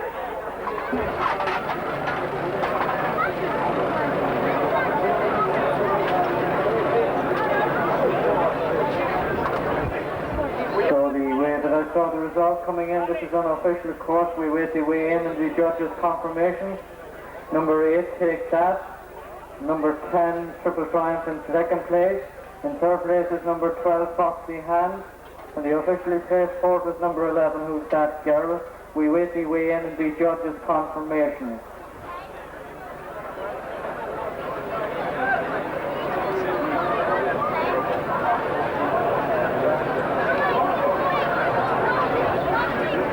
Mary Kelly, a great win there in the 5 furlongs and Ding. Sorry, Mary Brady. Don't mind, I'm always making those mistakes. Mary Brady, a brilliant win here in the 5 furlong and Dingle. Describe the race for us. Well, I got a fairly good break, and Stacey was watching the horse on her outside, and I got the run on the inside, and I think that's what made the difference in the race. But Stacey did get the break and looked, but you passed her up the hill, no problem. The horse has got an awful lot of toe. I felt we got a bad decision here last year. He was second in the 5 furlongs last year, and we had it on our head. We were going to win it this year. Did you think that the judges made a bad call on that race last year? I thought that if they had to give a dead heat, it would have been a good result. Well, to separate them on the line. Dead heats are very rare in Dingle, Mary. I know they are, but sure. Tell us anything else for the rest of the afternoon here. I would have nothing else really that I'll be on with a chance today now. Tomorrow, maybe. Jimmy trains this animal and for a Donegal owner. We've had him now. We got him 8 weeks before Dingle last year, and we were kind of racing against time with him. And we've had him now this year all year, and we haven't run him an awful lot. He's been minded for Dingle. Mary Brady, congratulations once again. Well done, girl. Enjoy it. Is she a sprint specialist? Oh, she is. I have no doubt about that. I came here last year for the first time, and we were just beat on a photo finish. And I've been waiting for this day since this day last year. And we were no doubt about coming down here. Like, we were sure of the 5 furlong. We were pretty sure, and we weren't disappointed. Actually, I think Mary told me after the race yesterday that she thought she had won last year. Well, we all thought we had won, but that's the judge's decision on the day. Like, we thought it should have been a dead heat, but that's the way it goes. We didn't get a dead heat. So what could we do? Only just wait and hope for this year, and we waited and we got it. Fair play to you. Had you put a few pounds on it yesterday? Well, we had the horse well backed, all right, yeah. We had a few pounds on him. The expenses are made so for the weekend? Exactly, we got the expenses and the prize money covered up for the training for the year. I'd like to say thanks to my trainer as well, the trainer Jimmy Brady, Mary's husband. He done a good job in the past year on him, and it paid off today. Is it kind of special, Henry, having a winner at Dingle? Well, I couldn't explain the feeling. Like, it's my first winner here in Dingle, like, and it's something else. The winning a lot would be nothing like it. It's something else. It's just by taking time down here, like, and it meant a lot to me now. Henry, we hope you'll be back and have further success in the years to come. Thank you very much. No doubt about it. Thank you very much. Part of distinguished visitors at Dingle Races throughout the years, Richard Harris, probably the most distinguished, and I include Teddy Kennedy in that. And what about Darragh O'Malley? Donnacha O'Malley's son. Oh, Darragh O'Malley, you're quite welcome. Another Limerick man. Donnacha O'Malley's son. Yeah. And you know who Donnacha O'Malley was? Of course I do, the great Minister for Education we had in this country. My mother was from Dingle. And this is his son. And he's Moriarty from Dingle. Hilda Moriarty from Dingle. Right. We know the history there well, and you're very welcome to Dingle also. Richard? He brought me down here, and he brought me here to the races. He said it's an occasion you cannot miss. Well, it is a sporting one and a good one. Are you a racing man normally, Richard? Not at all, no. Not really. I owned race horses, though. I owned race horses at one time. He had a horse that was second to Millery. In the Coronation Stakes? Yes. On the Ascot, yeah, flat stuff. That's right, the Royal Ascot Cromwell Stakes. it was called. It was called Cromwell. Why did you call him Cromwell? I made a movie called Cromwell. And the movie was quite successful, so I called my horse Cromwell. Yeah. It was beaten by Melreef. Now, don't ask me how much it was beaten by. Short head. Oh, liar. Well, the short head can be, such and distance, especially in Dingle Races. We don't take much notice of that. The first film I saw you in when I was a young fellow was The Sporting Life. It was a rugby league stuff. That was a great film. It was yeah. I enjoyed that film, yeah. And of course, in the field in recent times, how's things going generally anyway in life? Do you spend a lot of time in Ireland, yeah? I do, a lot of time. The first time I've been to Dingle, though. This weekend, yeah. Having a great time, meeting an old chum, whose father I knew very well. He's showing me around, and it's been wonderful. He got me to come here today. It's been magic. But Richard's children have been here. Damien was here, and I think Jared was here with Tom Cruise. Yeah, that's right. He had a cameo role in Far and Away, and he was here. So. Yeah, one of my sons was in Far and Away, the movie that was shot here. And he adored it. My son came down last Christmas, and he worshipped the place and insisted that I came back. So I came down, so here I am. Well, we are delighted to welcome you to Dingle Races, and I hope, lads, that you have a great stay and enjoy yourself. Now, before you leave, do you have a tip for any race at all? The next race now is the 13.2 pony race, and Wagtail is going to win it. What? Wagtail is the name of the horse. We'd like both of us. Now, can I hold you? If it loses, can I find you? It might be very difficult. We're both very straightforward people, and we would like to ask you about Rule 1. suspicious riding. We're very upset before we have a bet about suspicious riding on behalf of the jockeys. Lads, we're not at Ascot now, we're at Dingle, okay? Maybe I could ride a horse. Actually, we would be delighted if you did. You've ridden horses in films as well, haven't you? I have. I'm a very good rider, yeah. So if there's an old horse straining around here without a jockey, call on me. Richard, as we're delighted to welcome you, and Mr. O'Malley as well. Thank you so much. Whose father was a great Irishman, a great education. Great man. Thank you very much. Thank you. Thank you.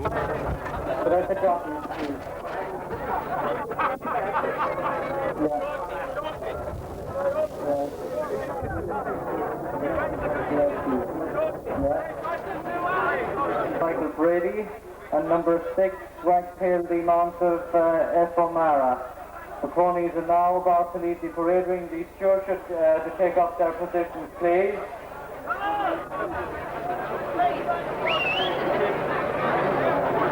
Number 1 there, Alf Paul Horrigan, with the red silk and the yellow V back and front, all going well.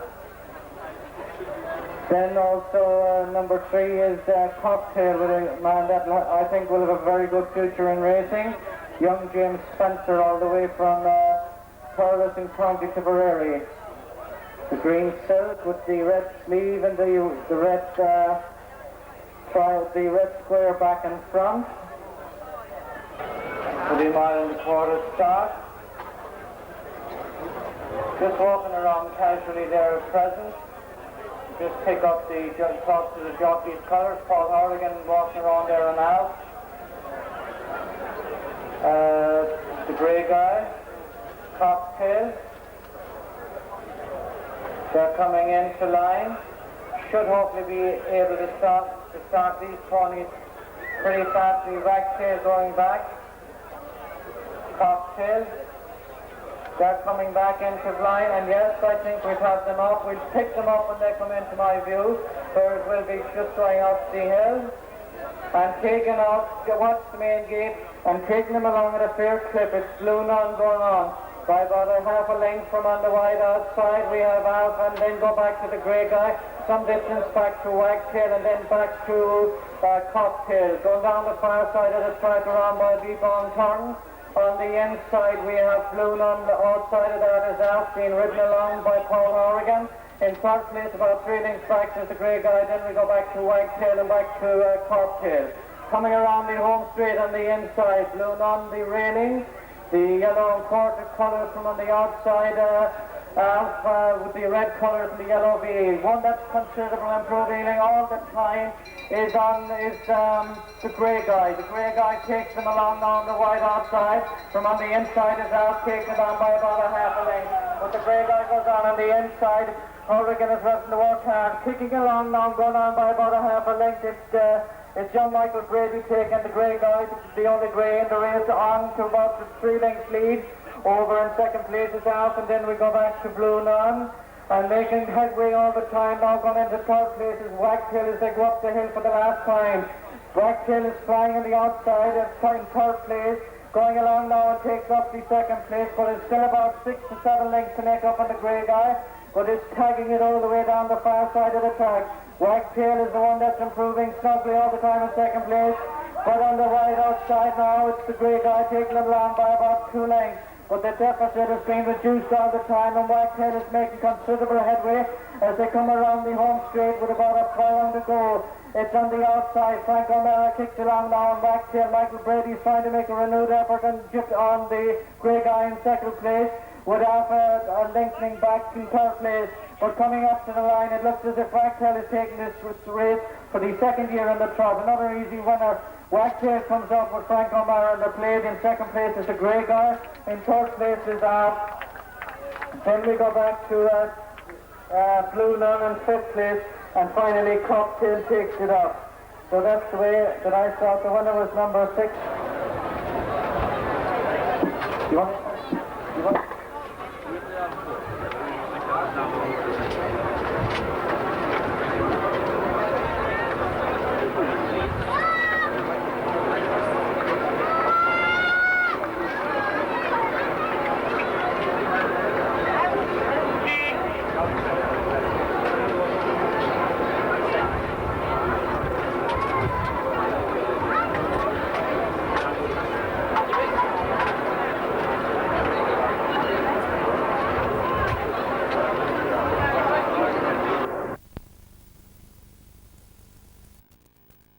All the way from the Curragh of Kildare. David, you made your way back down to Dingle for the races again this year. I did. I try and come every year if I can. Of course, the family are from this, and my wife is from Menard, so there's no competition about where we go on the holidays. We always try and come at this time of the year because the races are on and the place is alive in August, so it's the best time to come. It's the main attraction, so for the holidays. Oh yeah, but you're a bit of golf and a bit of fishing too, so can't complain about what's, there's plenty of activity around. That's the main thing. You're stationed, David, in the Curragh now at the moment. Yeah. You were out for them for a few years. I'm based in the cadet school in the Curragh, where we train young officer cadets for the Army and for the Navy and for the Air Corps as well. I was in the Lebanon a few times, and I was in Cyprus as well for a year. So I've been around a bit, all right. You didn't come under fire at any stage? If I did, I wouldn't talk about it. It was dodgy enough sometimes, but I don't know. You learn to cope, and we're well trained to deal with them kind of things, so there's no great problem about it. David, thanks very much. Number 17 is the very thing. Tony Lamb, all the way from New York City for Dingle Races. This is a long trip for Dingle Races, Tony? Yes, it is. It's very nice. Had a nice day. Did you make any couple of pounds yet? No, I did not. Not yet anyway. Maybe later. Did you have any few pounds down, did? I did, yeah, but I didn't have any luck. Tell me, Tony, how's the crack in New York this weather? Very good, very hot. It's beautiful here. And go to the main gate. It's urgent. Somebody with an MC. How long are you coming to Dingle Races now, Tony? It's been quite a few years. I haven't been home in a while now, so maybe next year again, please God. But tell me the difference of the last time you were here and this time. Is there a big difference in Dingle Races? Big difference in Dingle and a big difference in the races. It's a beautiful day and a big crowd. Are you on your own, Tony, or have the gang with you? Eileen and Tara with me. So you brought the troops with you? I brought the troops with me. And how long have you been around? I'll be going back around the 23rd. Yeah. Tell me, how's the job situation over in Unackermont? It's pretty good, not too bad, you know. What about the young fellas going over today now? What's the difference between when you went over and the young fellas going over today? Well, they're in too much there at the moment from there's no construction and the wages are bad and just the minimum wage, that's all most of them are going to get right now. So that's about it. Which, if anybody can make it at home, he's better off than travelling to make it, you know. And tell me, Tony, can you see yourself coming back in future years? I hope so. In the near future, I'd like to settle down here and take it nice and easy. And you'll be back to Dingle Races again next year? I hope so, please God. Thanks very much, okay. Tony. Thanks a lot. So, the first of the presentations are being made here this afternoon. Martin Chandler, all the way from Scotland. First time visitor to Dingle, brought a very good horse here yesterday afternoon. Slightly unlucky to have not won it, but has finally got the first place and puts an international flavour to Dingle Races. He has won the Tomás Garvey plate and now the presentation has been made to him.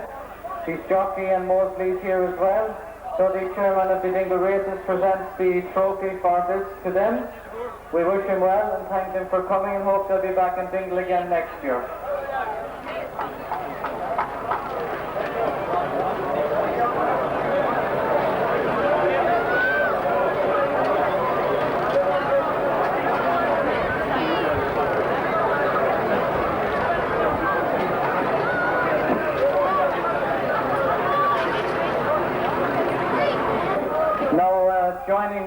Joining us on the podium, we have from Churchill in County Donegal, Mr. Brian Byrne.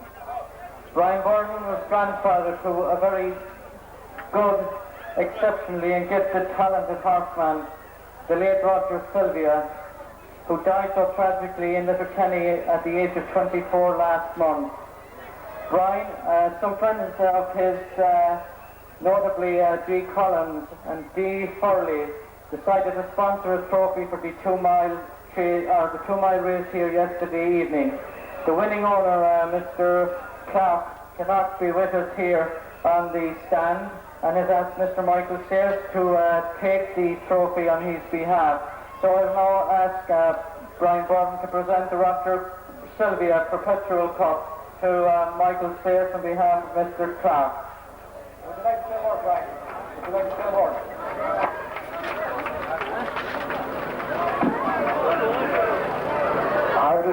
like to thank Johnny Cullen and Dennis Hurley for presenting this cup on behalf to the owners of the 2-mile race yesterday. We are very thankful of the appreciation shown by them and the committee in honouring my grandson who died so tragically on the 1st of July. Thank you very much. Boat race, a crop has been lost on the track. The jockey that owns it can have it by coming along here to the announcing stand.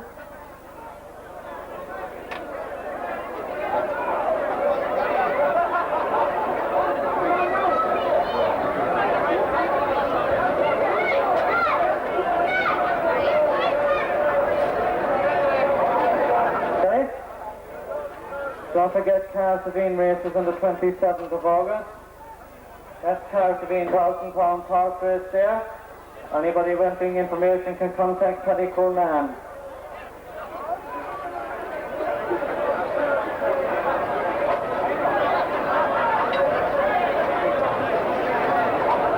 I've been asked to note that number 14 is a non-runner and number 12 is a non-runner.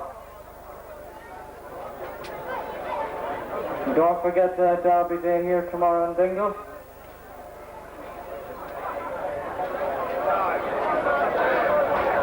No. Oh, he's jumping. He'll be back in a minute.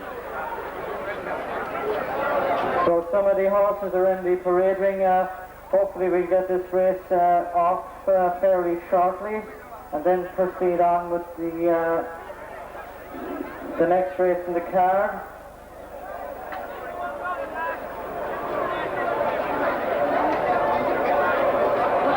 The two horses to watch in this race obviously are the two impressive winners here last night. Can't say.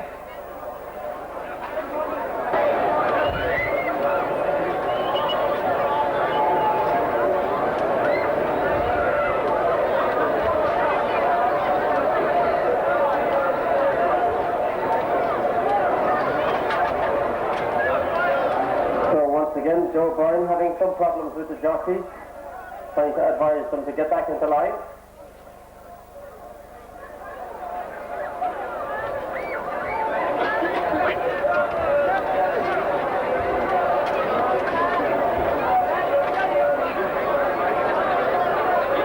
And the false stop. Can't see. Why me? Laura tries to try to break the tape.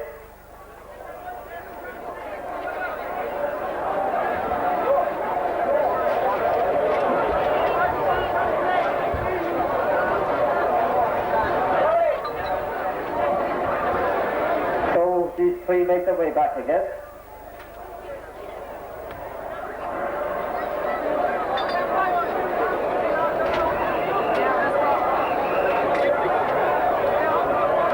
And they're off this time. Yeah, Robin left at the start, but with an awful lot to do so as they pick it up. It's Knight who takes them along at a good gallop from inside that Laura Sky as they come and pass me, where they'll have one lap to go. And it's Knight, one of the fancy ones from inside that Laura's side. Back and forward comes Why Me. We can't stay outside of it. Running out wide at the end of Laura's side now, who takes them along from Snipe in second. Out of my view for just a few seconds and coming back into view. And it's Ronnie Wilson now who takes it on Snipe from improving outside. That is Danny's side. With back and forward Laura's side and Why Me in fourth. At the top of the hill, and the Snipe will still take them along. From Danny's side now improving somewhat up at the second. This one ran right well here yesterday. But it's still Snipe. Danny's side now with Paul Hornigan coming to challenge. Back and forward is Why Me. But it seems to be between the two in front. That's Snipe and Danny's side as they come with 3 furlongs to run. Snipe, Danny's side now putting his nose in front but nothing between them as they go 5-6 lengths clear of the rest of the field.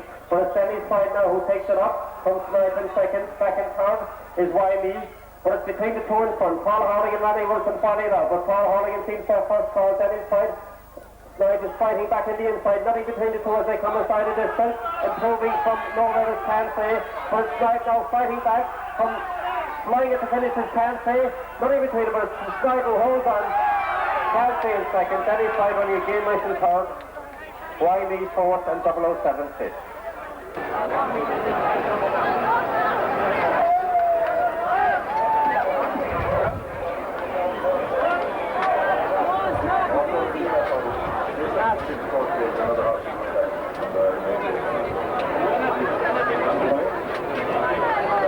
another horse coming back, Danny's Pride walks back down. Just watch it coming back there, the horses are coming back down.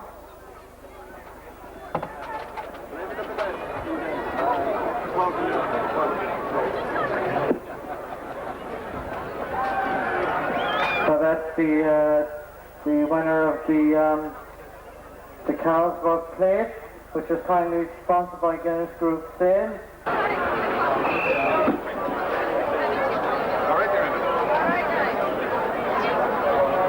So just stand back slightly, please.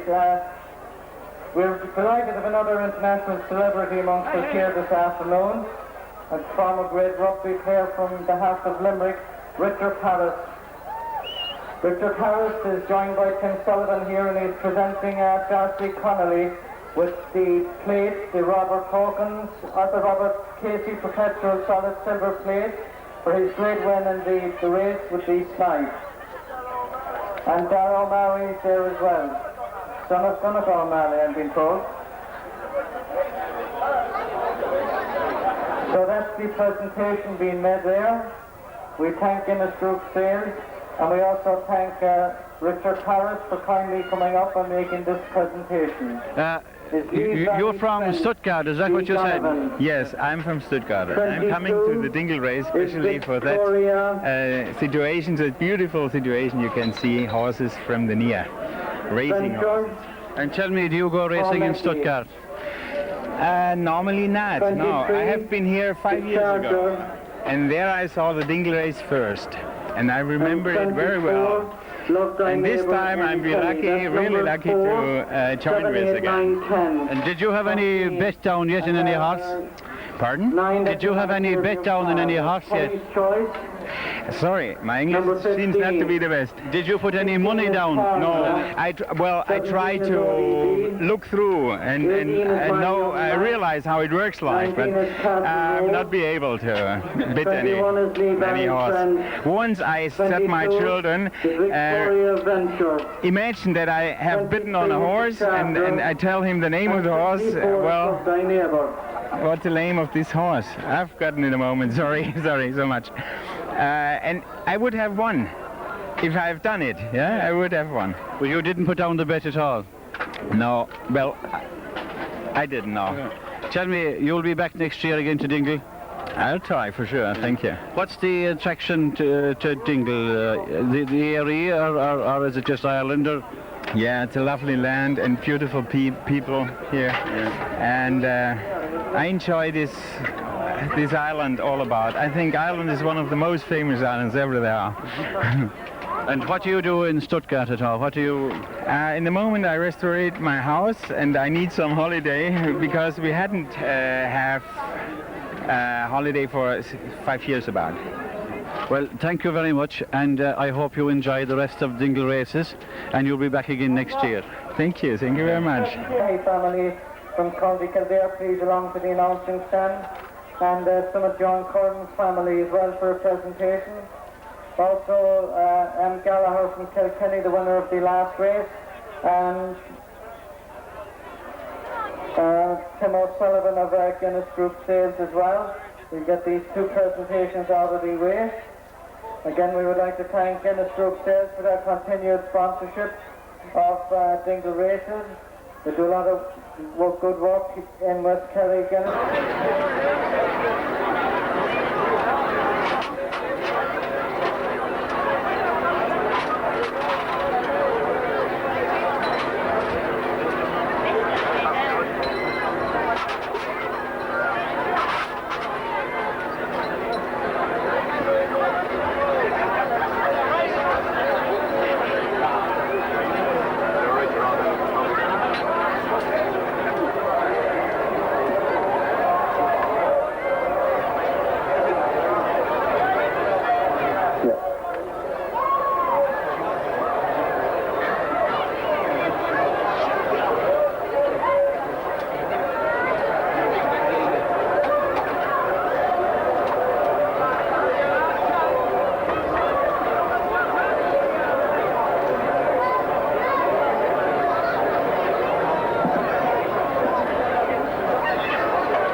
hopefully we'll get away any second.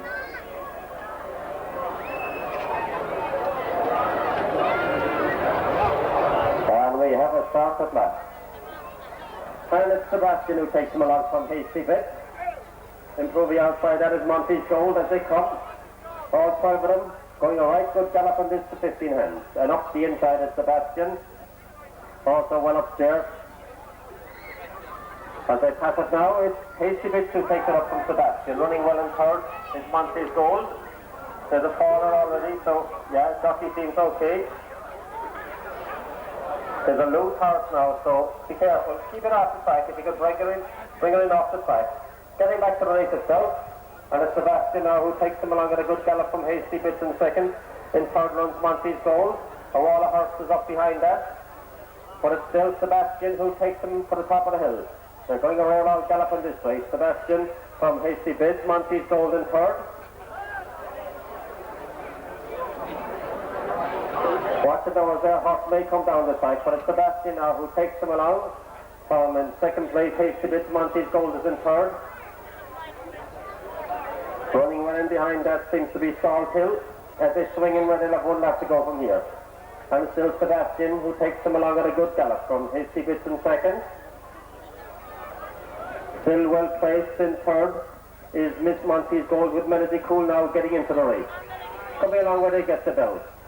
And Sebastian still goes along from Hasty Bits. Melody Cool now is improving.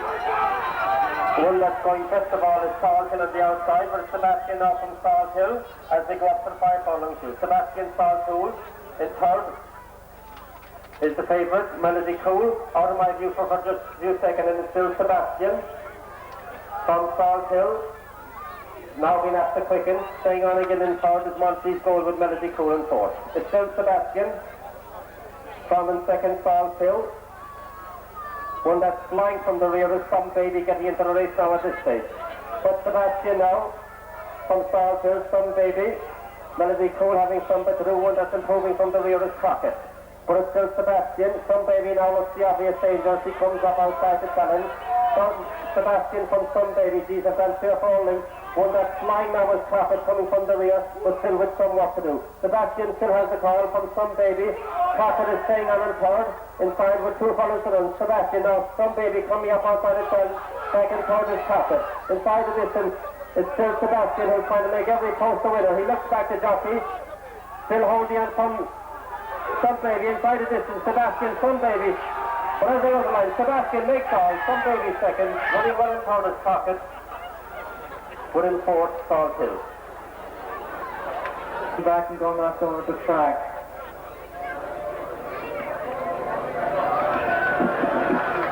The front of the stand here, and also a representative of the Brady family, either Jimmy or Mary Brady, down to the staff for a presentation to be made, please.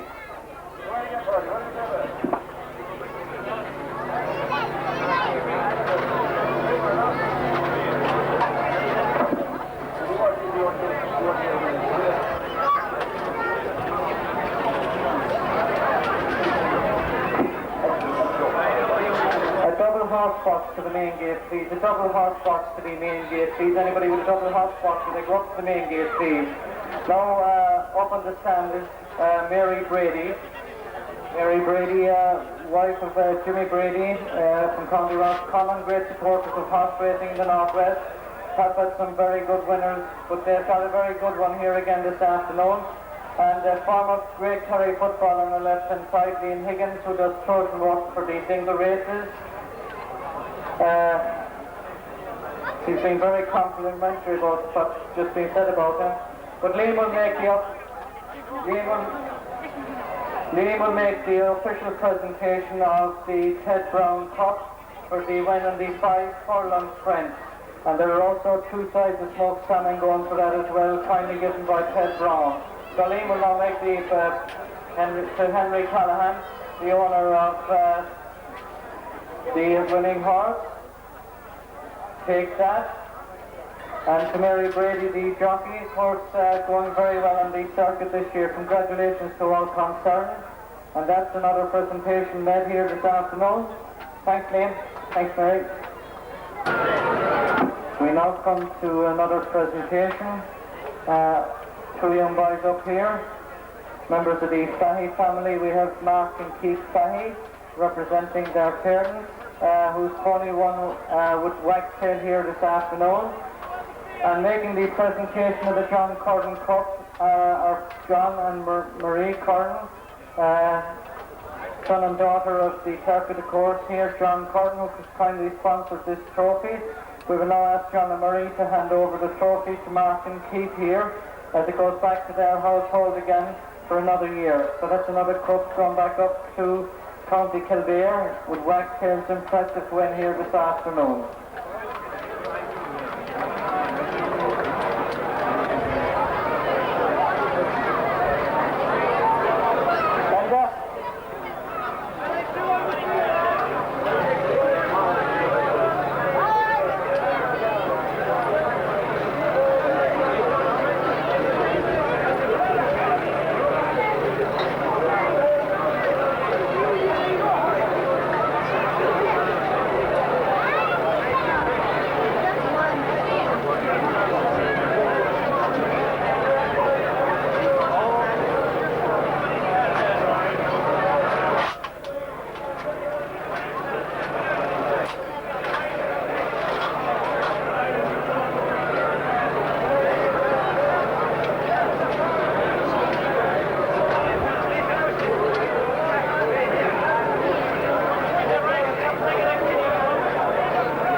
Oh, Mike, we can't go without Captain. That's Thomas. Mike, take it easy, right?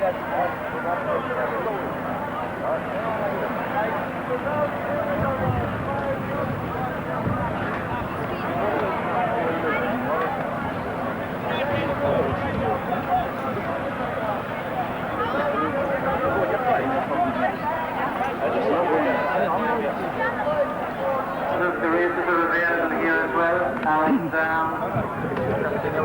about 20 pounds will be forwarded on with a box.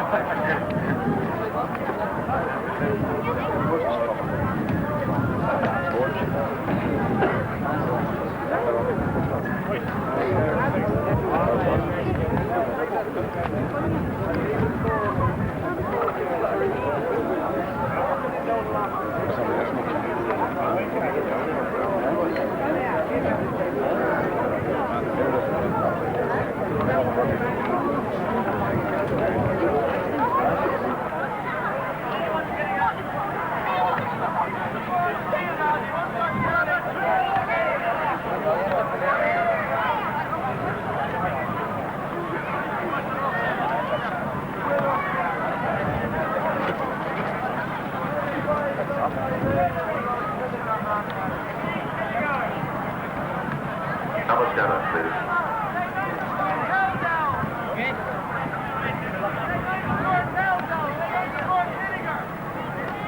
Sorry, with that horse, would you kindly get down this way? We'd like the rest of the people. There are no horses to be brought up in front of the stand.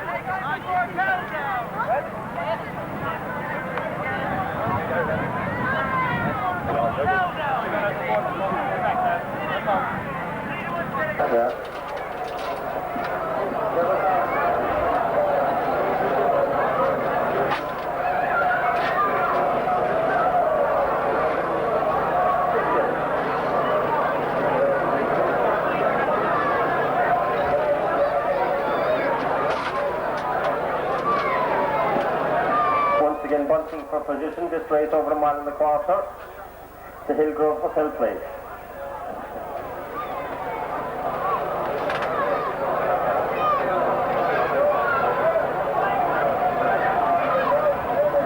Favourite held on an offer of 6-4.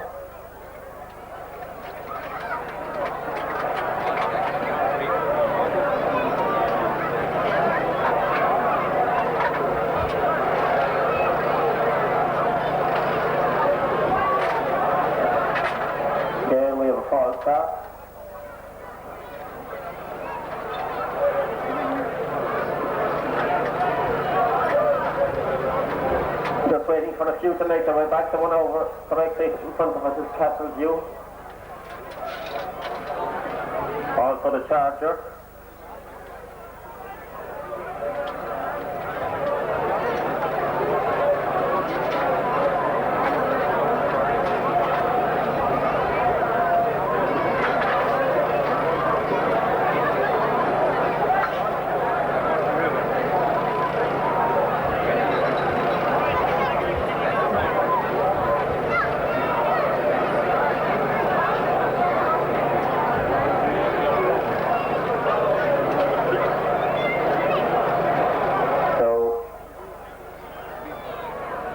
Again, they try and form a line, and they're off for time. And first to break is Keldell, also well positioned as Castle Rose as they go up the hill for the first time. Kelly's choice improves up the inside, but now take it up as the Charger. As they go good old gallop, the Charger from Castle View. Kelly's choice also running well as they come down the hill for the first time. And it's the Charger now who takes them along from Castle View in second. Yep. Improving up from the outside is Killing their man to run into third as they swing into the straight. A lot of horses running very wide, but it's still the Charger who takes them along from Kelly's choice in second. Killing their man, the favourite at this stage, is in about sixth position and seems to be going well enough in himself.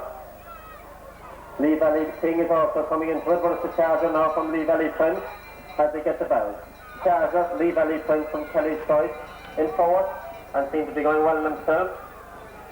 He's the favourite, Keldell, as they go up the hill. It's Lee Valley Prince now who kicks on, takes you on. Kelly's choice, the Charger seems to be holding the challenge as they come to the 5 furlong shoot. And it's the Charger now from Kelly's choice, Lee Valley King, Prince is in third. Killing their lad improving up on the outside, also improving is the favourite, that's Keldell. A wall of horses with a chance, and it's still the Charger who takes the long. Killing their lad now looks an obvious danger up outside.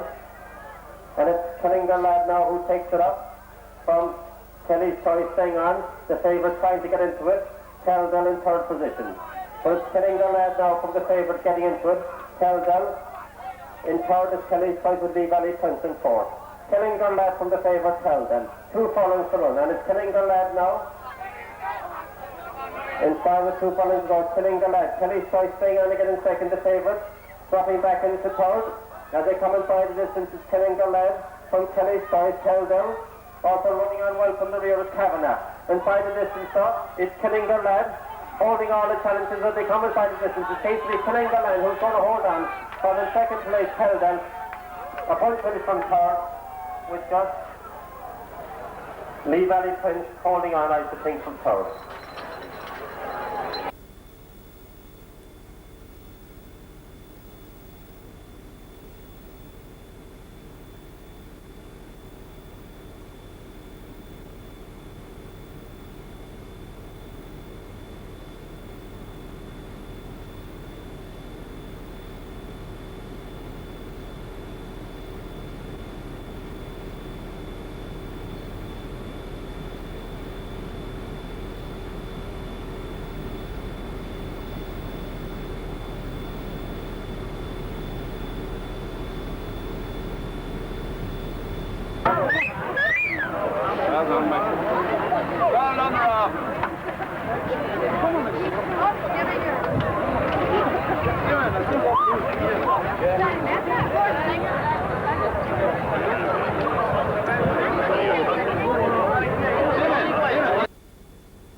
I'm going to punch telephone short.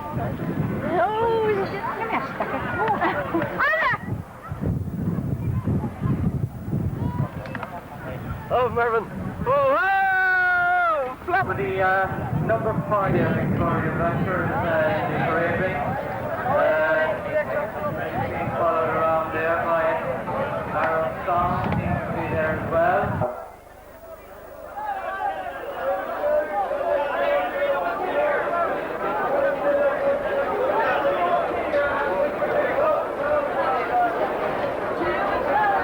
Still 5 horses to come into the parade ring.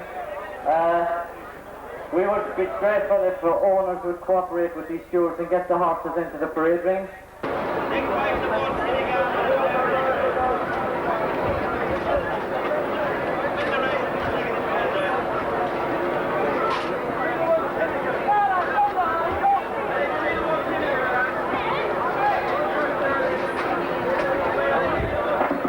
So Cordy Fitz just watch the gate. Some of the horses will shortly be leaving the parade ring.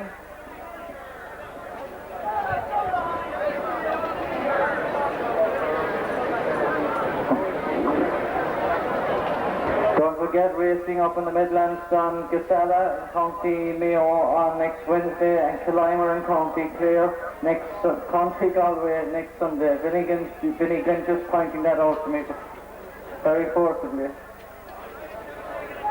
Some of the horses leaving the parade ring, please. Ronan Kelly, walk that horse down the other way. There's no horses going up in front of the track. Right. The horses are now leaving the parade ring, already gone out there.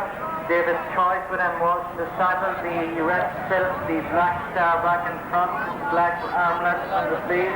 Corey Faulkner goes down, she's been followed down by Wiley and Stacey Kelly with the maroon silk, the black V back in front. Coralat now makes its way up, the light blue silk and the red sleeve. Now it's Paul again going out. Paul rides 007, the red silk, yellow V back in front. Just being followed on by number 20. Ring Kasari, the light green colours. Ronnie Winston is one down. Ronnie forces on high flyer. Marina Hamilton leading the Sandel. Very unlucky here this afternoon.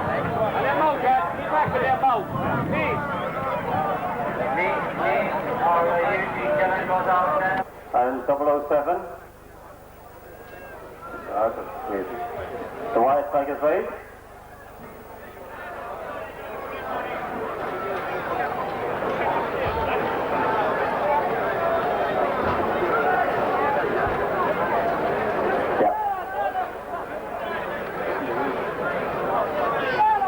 That's obscured from my view, so I'll pick him up after about 50 yards, hopefully.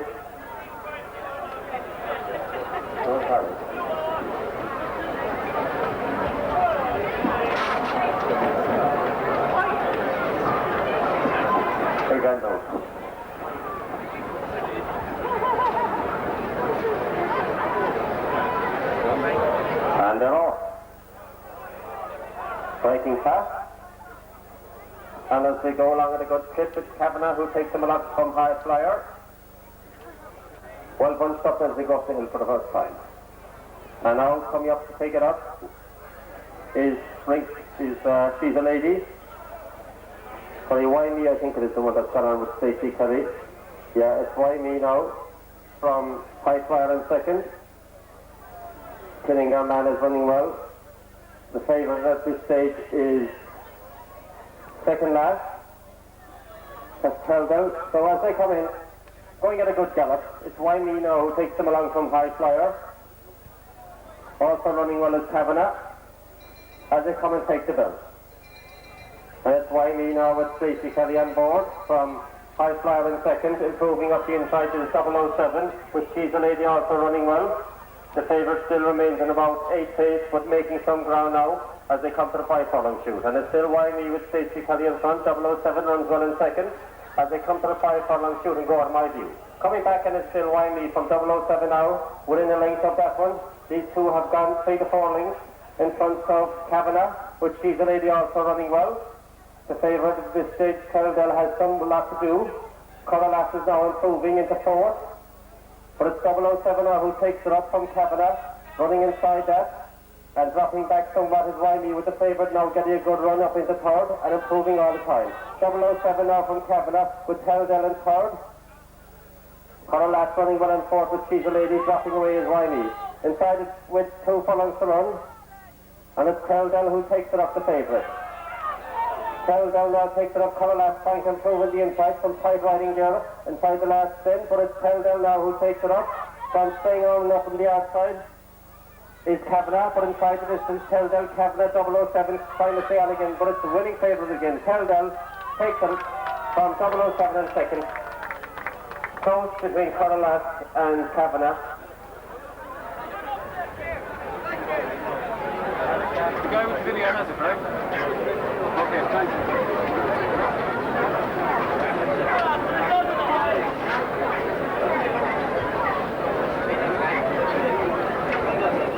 Stanwell back horse is coming back down.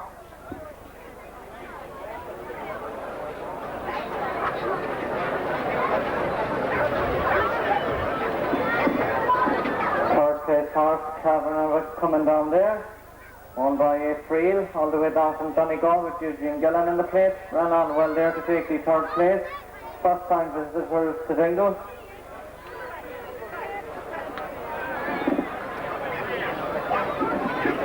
So we await the weigh-in and the judge's confirmation. There are still some horses coming back down, just everybody watch themselves.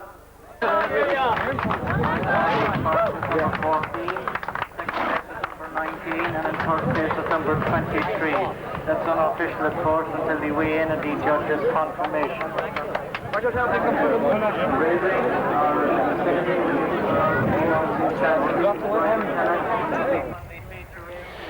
Second Scottish winner at Dingle meeting, Teldell. Looks a class animal. Lads, you travelled with good horses. Are you sure they're not in holidays out in your Rivers yard or something like that? Working in a yard next week. Tell us a little bit, the racing over there must be quite competitive. You have very good stuff with you. Well, there'll be another half a dozen as good as these two, or near enough at home. Maybe this has just been a good year for us. We didn't come over with any illusions of winning, but this is a bonus. Ian, perhaps you'll tell us the standard of racing in Scotland. It must be very competitive, is it? And how big is it? It's competitive, it's quite big. We have our derby is 7 furlongs, and the big race here is 2 mile. So if the big race here was 7 furlongs, he still wouldn't win because he needs 1.25 miles. I got that wrong, you know. That's fine. Still, slightly a bit excited after their great victory here, yes, Ian. Thanks very much indeed. What's the money like, prize money like over in Scotland? It's very good prize money. With some big races, £1,200, £1,000 races, 7 in a mile distance, mile and a half, with a mile and a half race, £800 to the winner. We're very pleased to come across here to Dingle, first Scottish Raiders, and we'll be back. Obviously the distances are different, so, and you don't have ponies and 15 hands and stuff, do you? No, all our horses run at the same, doesn't matter the height they're in. 16-1, 15 hands, 14 hands, they run all the same type of races. We don't measure them at all in Scotland. What's left for, what other bonuses have Scotland left for us at Dingle Races? Have you anything that we didn't see yet? We've 2 or 3 nice horses back home. I've got a nice horse, 5-year-old, I'd like to bring across next year. He's at grass just now, but if he's ready for next year, I'll bring him across. A nice grey horse. Lads, if you can, leave a couple of races for the Irish people before the thing finishes off. But thanks very much and congratulations. It's great to see you coming long distance with class animals and winning any...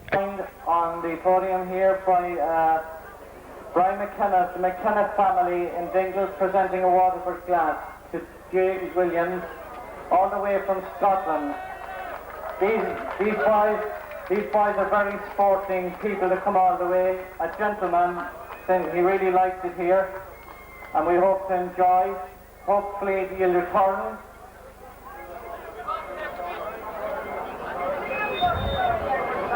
It's great, they're great people, great sportsmen. They came here, and they were unlucky yesterday, but they made up for that today. It's a very good horse, Teldell. And thanks Ryan McKenna, and also the main sponsors of the race, Tegral Fruit on Slates from County Kildare. And hopefully they're satisfied that their race is gone on the international footing with an international winner.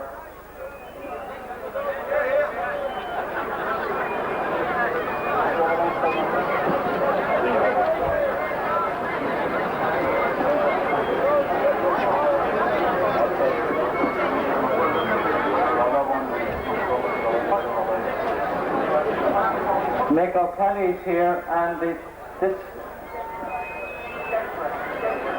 Declan Granahan, for many years coming here, they're great people, Tegrill, who have supported us, and even the retired members of Tegrill are back on view here this afternoon, and looking very well, I must say, as well.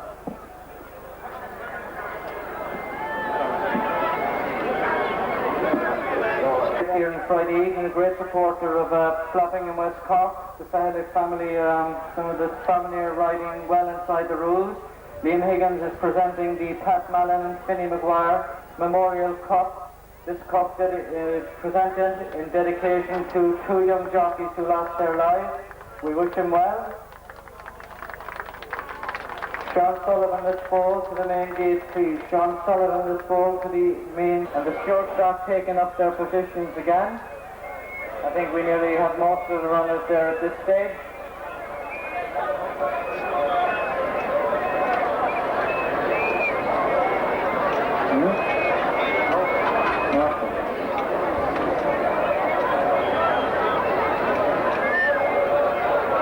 The ponies are now in the parade ring gathering. We would just, the stewards take up their positions again on the track. The stewards start taking up your positions, please, and clear the front of the stand. Clear the front of the stand, please.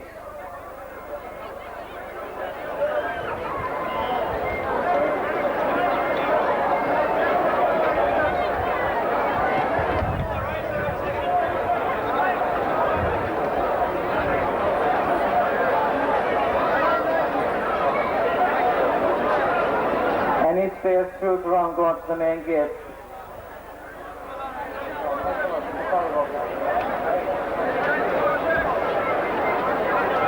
So we now come along to the second race. The jockeys, some of them taking up their mounts there. I see Nathan Kelly and Melody Coles here this afternoon. Nathan riding very well with the half white, half blue silk.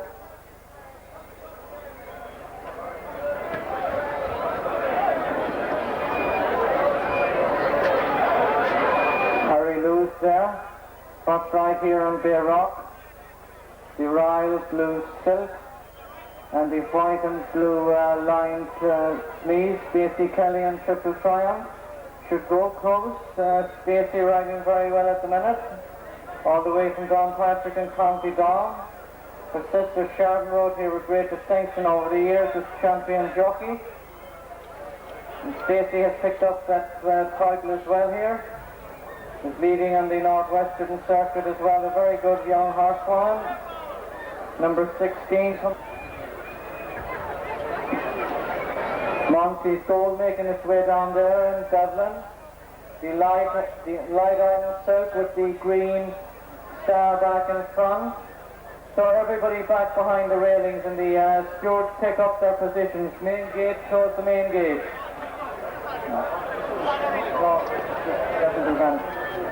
Eight horses go to post here. As the white flag remains raised, and they're off. And as they come into view, it's Triple Triumph who goes off to the front at a good clip. Also running well in second is Monty's Gold as they go up the hill for the first time. Bayrock was trumpet behind the rest starting. But it's Stacey Kelly and Triple Triumph who takes them along with a good gallop. Running well in second is Monty's Gold. The Tage lady is well placed in third as they come around. Yeah, he's there all right. The favourite is running in second last position. But it's still Triple Triumph who takes them along from a Tage lady in second. Monty's Gold outside that. Then a bit of a gap back to Hasty Bits with Melody Cool also running well. As they swing into the straight and they'll get the belt. Triple Triumph, Stacey Kelly on board from Monty's Gold in second. Improving now with Hasty Bits. The favourite at this stage, excuse me, in around sixth position and getting a sweet run up the inside, but it's Triple Triumph now. Excuse me now, getting a lovely run up from the inside and going on up into the second as they go up to the 5 furlong shoot. It's Triple Triumph from Excuse Me now being pushed along. Out of my view and coming back into view once more, and still Triple Triumph 5 or 6 links off on Excuse Me, back and forth is Monty's Gold, and then forth is Melody Cool. Going up the hill and it's Triple Triumph, the two Master Fancy from Excuse Me now in second, Monty's Gold in third. Crawford is staying on from the rear. But it's Triple Triumph now from Excuse Me being asked to quicken up, still 2 links to make up as they come with 2.5 furlongs to run. Triple Triumph and Excuse Me. These two have gone right away from the rest of the field. Stacey Kelly pushing for all she's worth, 2 links off at Triple Triumph. This one carrying a 10-pound penalty from Excuse Me in second.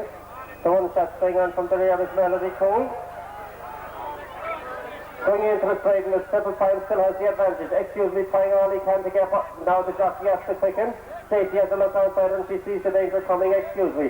Triple Triumph, Excuse Me. Nothing between the two. Monty's go back and forth. Inside the distance, Triple Triumph and Excuse Me. Inside the distance, it seems as if Excuse Me is going to get up. Excuse Me from Triple Triumph as they come to the line. Another winning favourite. Excuse Me, Triple Triumph. Melody Cool stays on to third, Crawford and fourth.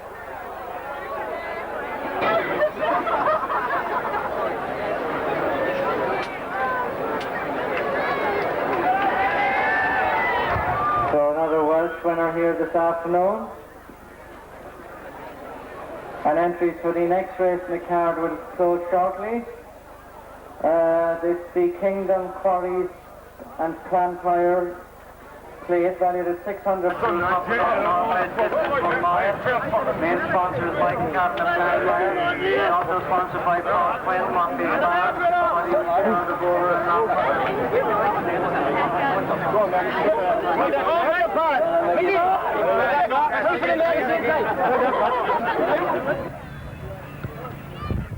A great winner of the 15 hands here, Excuse Me. A marvellous race. With me, 2 of the people associated with the horse. Who have we here, by the way? What's the names?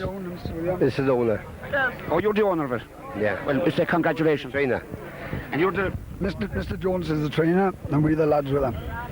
Lads, there was an animal in Dingle last year called Excuse Me. There's another one here this year called Excuse Me. It's not the same one. No, this has never been here before. First time ever in the Dingle. Did you 15 hands? She looked a mite tall to me there. Well, he had her measured and she got in. We measured the marker in fair place here. Describe the race. It was very exciting. Well, we've only done a mile with that, Wales, but we a bit dodgy on the 1.25 miles, but she done it today. Were you confident? I mean, she was backed off the boards. You must have had a good touch on it. Yeah, we did have a few shillings on. Have you all the expenses made now, lads? Have we all? How are the boys here? Have you all the money made? No, not yet. We haven't had it all back yet. No. Can we have something else for the afternoon now from you? Anything else coming up? No, we got one. I want to back another winner. I backed that, and I want to back another one. We got one to go in the mile in the last. Is it the last race? The mile? Yeah, next race. We got the. I'm winning the derby. No excuses. Have you a chance of winning the derby? We could be. Could be. We can't say. Lads, congratulations. Have a good time. Thank you. From derailments and... we have a group of brothers here from Marion Park. Here we have Declan, John, Brendan, and Peter. The Malones from Marion Park. Where are you pitched at the moment, Peter? Well, at the moment now I'm based in Dublin. I'm working with the Independent newspaper. And did you always come down for the races? Well, I'd never miss the Dingle Races. It's a thing the family has been associated with for a long number of years, and we'd never miss the race. We always make sure we come home, and it's a gathering time for the family, and we always come back at the races. You're all around this weather. I see James isn't here, but he was around. I met him in Ballydavid last night. He was back there. John, where are you? I'm in Belgium. I'm with the EC these days. Makes me very popular, you know. But I never miss Dingle Races. Great meeting, great racing. I've been coming for 40 years. Since I was 2 years old, in other words. Tell me, what's the life like over there from here? Ah, very nice, but you can't beat the fresh air here. The smell of horses, you know. I'm working in a hospital in Cork. I always come down. If there's a focus point in the year, this is one of the highlights of it, always. It's just one of those things you can't miss, Dingle Races and the Rand's Day. I work in publishing myself. I make books, but I come down here to see the real bookmakers in action. And did any one of you make any couple of bob yet? We're trying to make up our losses from yesterday. We're listening out for tips if you have any. How long have you got, lads, around? You're a week or two, I suppose. You're all heading back into your jobs and so on. Oh, we'll be back to the grindstone, sharpening the pickaxe. Listen, lads, thanks very much, and enjoy the old races. We'll be back again next year. Okay. Mrs. Michael Stairs will now make the formal presentation of the trophy for that race. We wish him well. He's won a good race, and wish him a safe journey back to Wales, and hopefully he'll be back again next year.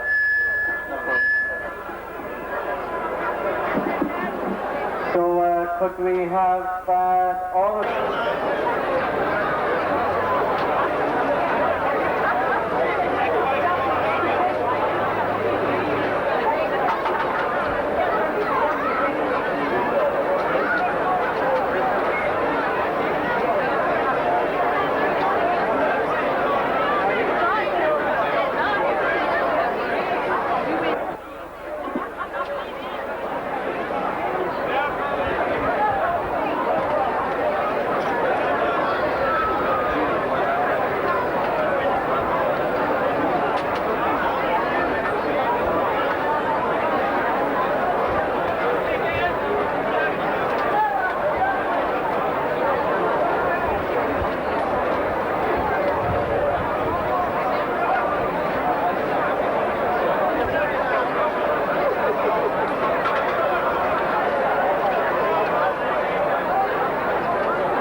Among one of the runners also, Robin breaking the pace, as also was David's choice. No excuses. The book set to won the field, about Harvest Moon and Robin. And they're off. Slowly away will take that. It's Harvest Moon who takes them along. Yeah. Sparator Rascal also runs well, but it's Sparator Rascal now in Harvest Moon. As I'll try and sort them out when they pass us. Novelini is also running well. Take That now comes in. But it's Robin now. And joint favourite Harvest Moon is in front. Take That. Going up outside him. So it's Robin now. And Harvest Moon will take that at the 5 furlong shoot out of my view for just a few seconds. Coming back into view, and it's Take That now. This one won the 5 furlong yesterday, takes it up from Robin in second. Back in third is Harvest Moon. David Choice improving from the rear, also running well is the very thing. At the top of the hill, and it's still Take That. Stamina is in question here. Will she stay or won't she? It's Take That. 3 or 4 lengths up. From now staying on again is Harvest Moon, Robin, also David Choice getting me into the reckoning. But it's Take That now from Harvest Moon. David Choice staying on with Paul Horrigan. It's Take That now. Still in front from Harvest Moon. David Choice looks the danger in third. Between these three as they come in and under the stick now, it's Harvest Moon who takes it up. David Choice challenging up on the outside would Take That on the inside. Between the two ladies jockeys inside the distance. And it's Harvest Moon from Take That. David Choice, one that's flying at the finish, there's no excuses. But inside the distance, and it's Harvest Moon who takes it from David Choice. In third, there's no excuses. With Take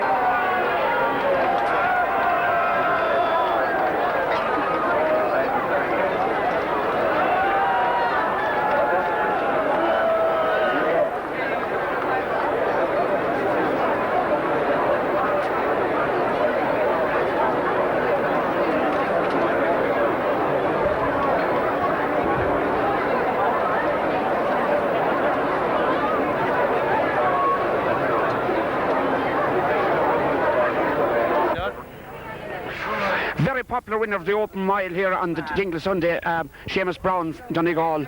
A great race. Very good race indeed, yeah. Stacey gave him a lovely ride.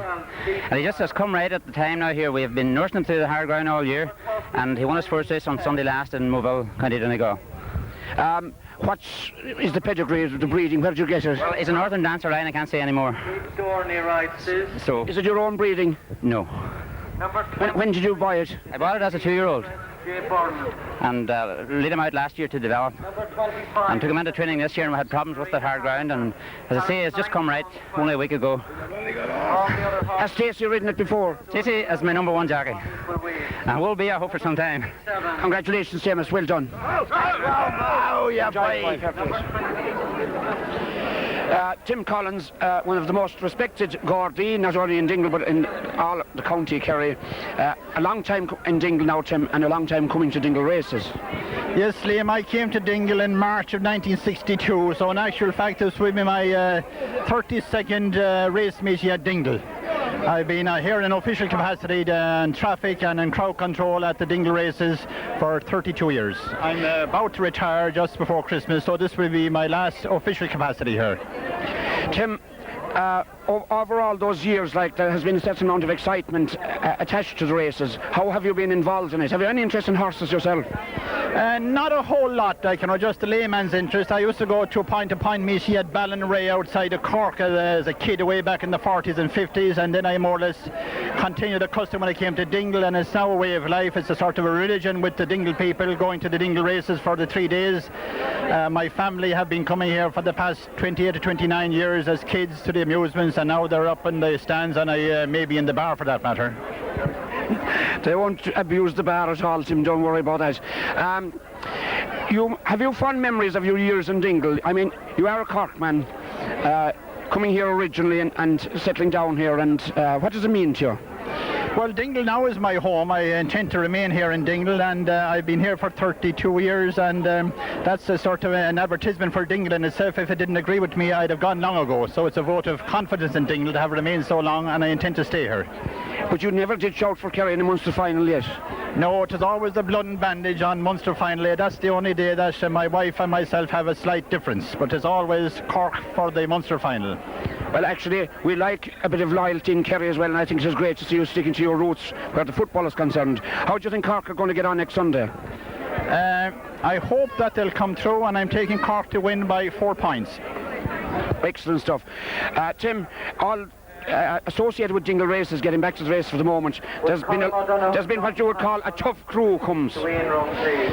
Generally speaking, they're a very orderly crew, like, a lot of Cork people at Clare and Limerick people were coming in the 60s, the Tyners, the Reedies, the Hawkins, and these people. They kept the races going in the 40s and 50s, and in the 60s the races practically died in the 60s. There was an older committee there until Paddy Fitz and Stevie Kelleher and Foxy John, and a younger crew came in like the McCarthy and the Currans and Frank Scanlon and yourself and others, and they kept the tradition going.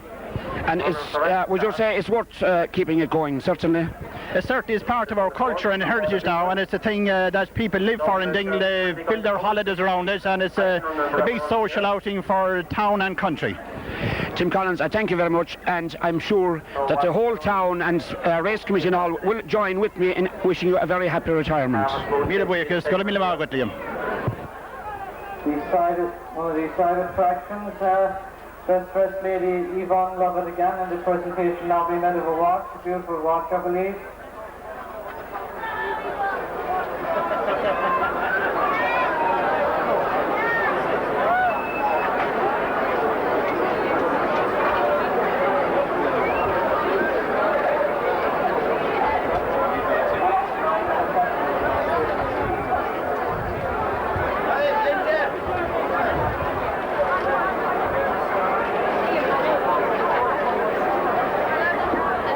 Presentation is now being made for that.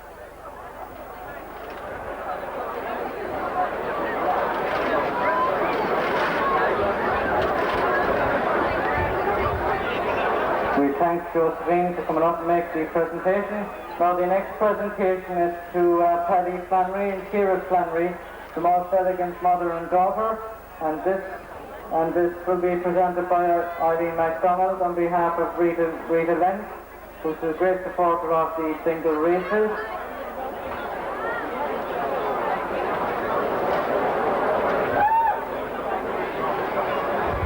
Looking very well, both mother and daughter. And the presentation being made by E. MacDonald.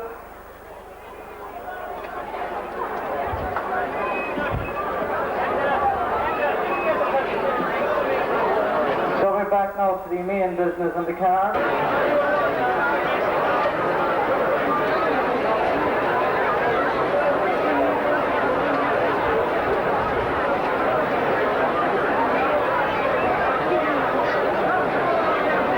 Again, we plead to the rest of the horses to please get into the parade ring. They're holding up the whole show.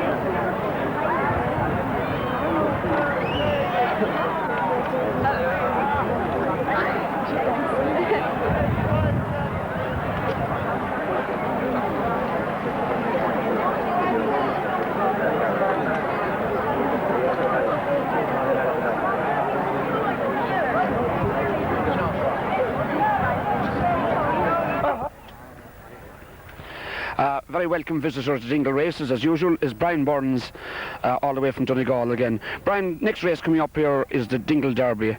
What do you make of it? Well, I think it'll be a very competitive race this year, and the Donegal horses are in with a very good chance. We have Mr. Chips and Nevogue, two horses that will run very well. Mr. Chips will be ridden by Marina Hamilton, and Nevogue by Ronnie Wilson, two top jockeys, and I can see no reason why the winner shouldn't come from one of those two. Have they justified, we'll say, their favouritism earlier on this year? Yeah, they're both running very well in the Northern Circuit, and the other one would be Scotch Gilta, which has been run very well up north as well. Scotch Gilta, of course, belongs to an ex-Dingle man. He claims now to be a Donegal man. And his horse will run very well, yes. The Donegal accent hasn't rubbed off on Thomas yet. No, it hasn't. He's still very much Kerry, I think. I agree with you there, Brian. So, any dangers to these? Do you know of anything that could possibly bother him? Is there anything from Meath or anything that country, I wonder? Well, can't say. He's in it that won the 2 mile the first day. So, it's got to have a chance, but I don't think it'll win it, you know. I don't think it'll stay as well as the other two. So now, who am I going to put my few pounds on? Pick one of the two for me. I think I'll have to go for Marina and Mr. Chips.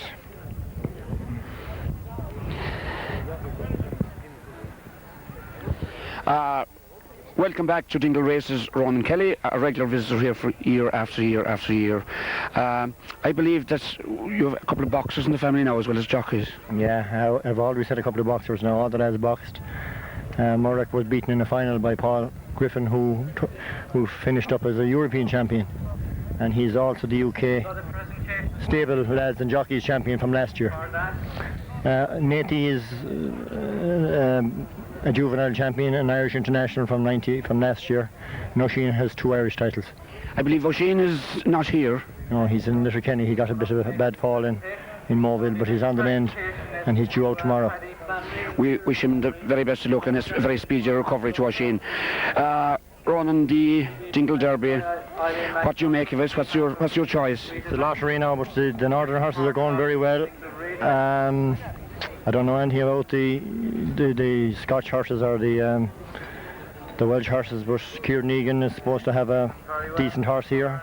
He was second in the mile yesterday. I hear lots of talk about him, but I still fancy the Northern horses.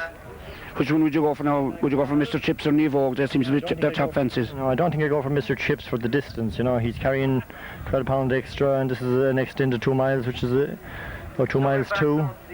So Natey is riding sound man, so he liked the hill, so he could be there or thereabouts at the end. So that's your choice, and we might have a few bob on that one. Thank you very much indeed, Ron.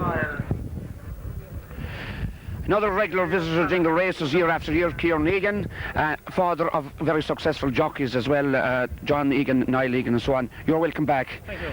How is everything going? Great, never better. How's the lads riding? Riding well. John has gone to England and Niall is down in O'Brien, so they're doing okay. Things going well. Kieran, we're trying to pick a winner for the Dingle Derby here. What do you make of it? I think the winner is the one that won here the other evening. Collins' horse. Can't say. I can't say. What about the Donegal crowd? They're looking very good with Mr. Chips and Evo. Yeah, but I don't know, will he stay the distance? I think that's the winner. He's a class horse above them all. I have to go a minute. Thank you, Kieran. Okay, get you.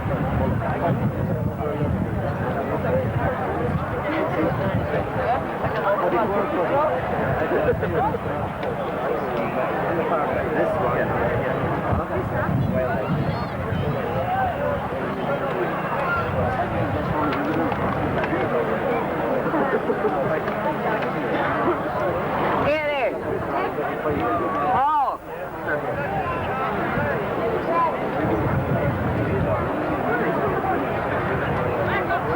Right, run it. Right. Right.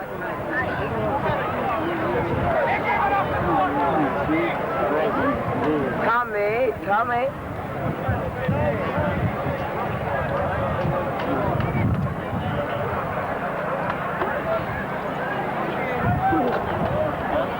And so, the race begins.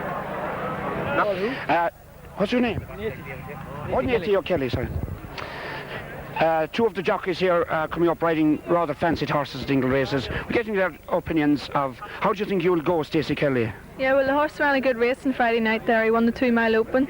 He's £12 penalty, but I think he should definitely have a chance. Is this Mr. Chips? No, it's can't say. Oh, that's 2 knife backs. So I wish you all the best of luck. I wish you a good race. Natey Kelly, Galway man, brother, of course, of Ronald Kelly, who was champion jockey here on several occasions. What's your ride? Man. What do you make of him for the 2 miles? Well, he stays the 2 mile spot on, like. But I had bad luck here Friday. Stirrup broken. I was nicely placed going to the bell. So I think he'll run a great race. We wish you the best as well, Natey Kelly. It's Lee, this one. Ran here Friday night, unsuccessful, on offer at 10-1. Number 2 is Chris's Lad. This horse ran very well here on Friday night, winning the Hope of the Welsh. This one is going off at 10-1. Number 12 is Ceasefire, somewhat of an unknown. This one on offer at 10-1. Number 13, Eileen's Pet, one with a live chance.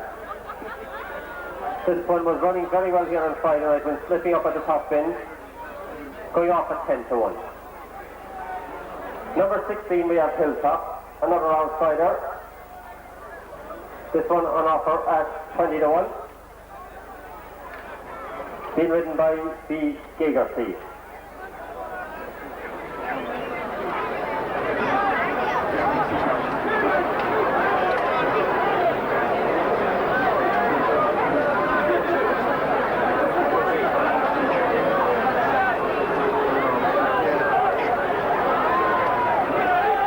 The grey is number 25, that's Mr. Chips, the Mount of Marina Hamilton.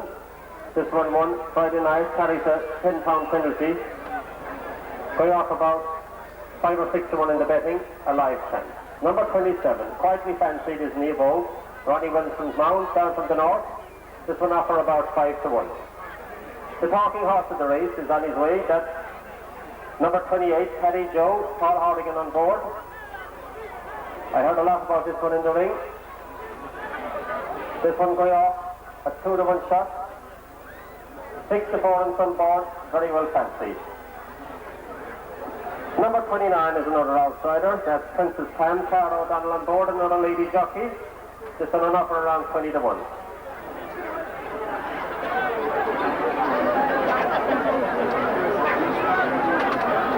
Number 32, locally owned, my fellow commentator Thomas O'Callaghan, Scotch Gaelta. This one being led by the owner,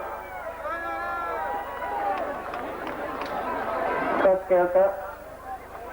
Slipped up here Friday night, travelling very well. Wasn't ran yesterday. So if this one comes in, there'll be big cheers and celebrations all over Dingle for the next 12 months. You must remember this one finished second in the Dingle Derby last year and must have a live chance. In the blinkers we have number 34, Soundman.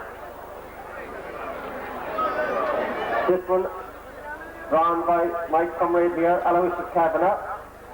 In Kelly rides it, going off a generous fight at 20 to 1. Number 36 is Sugar Hill. Theo Connor on board, another outsider. This one going off around 10 to 16 to 1. Some Baby, this one also an outsider. M. Devlin on board. Big price also available about this one. Number 40, Quietly Fancy, that's Ned Kelly. Mary Brady on board. Again, a bit of an outsider who would a live hope. Now we have the favourite. That's Can Say. This one was very impressive here on Friday night. Had a warm-up last night and running very well. The informed Stacey Kelly on board. A lot of weight in her shoulders. This one going off at even money. Moonlight Dancer is an outsider, an offer of about 20 to 1. This one being win by In Hennessy. Back again is number 44. P. Lecky on board, again another outsider. Number 45 is My Young Man. And finally, number 47 is Castle Rose. 20 runners going to post what can only be a fascinating Dingle Derby. So hopefully everything will run off safely. So again, I'd advise everybody to keep well inside the rails as these were the people on top of the race. On top of the race course, please move in well off the track. The people on top of the race course, up at the stone wall, please keep well in off the track.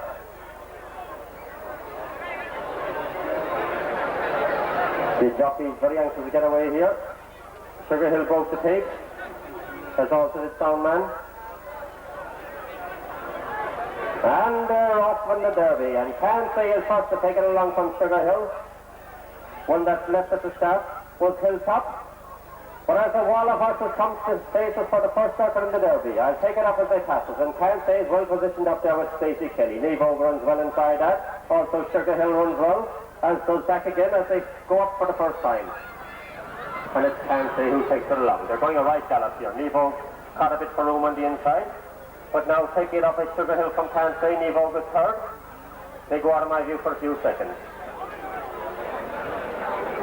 They go up the hill for the first time. And it's Sugar Hill now who takes them along at a good gallop.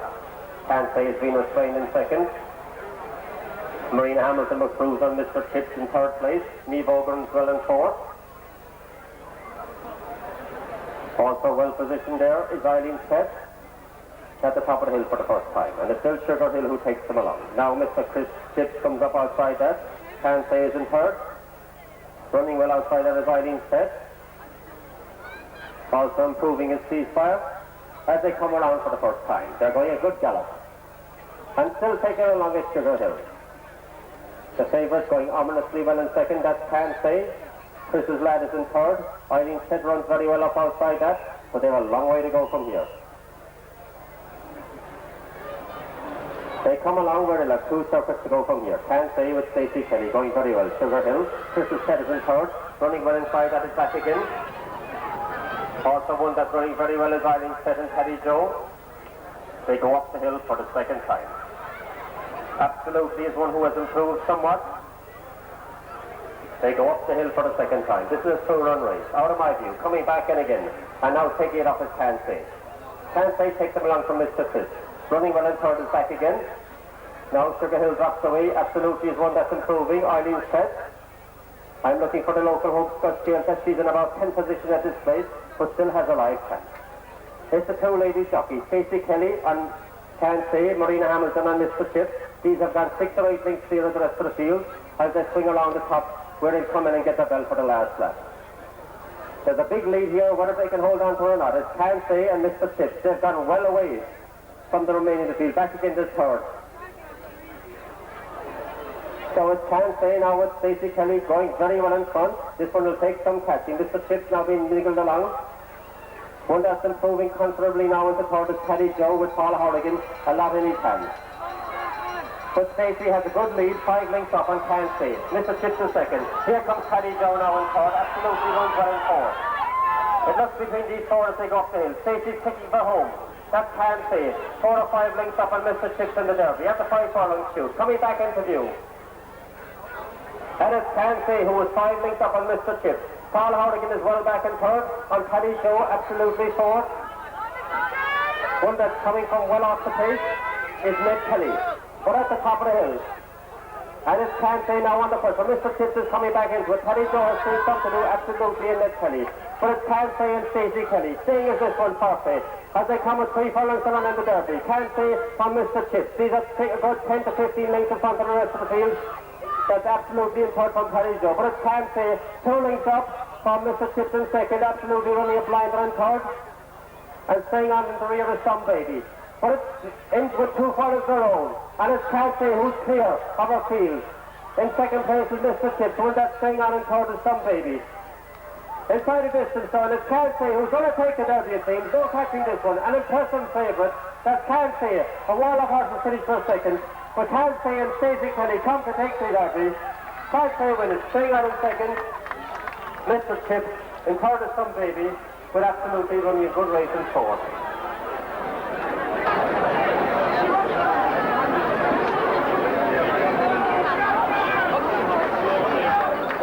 The owner cheered their winner. Big hand for the winner as he passes down. And Stacey Kelly. Great win.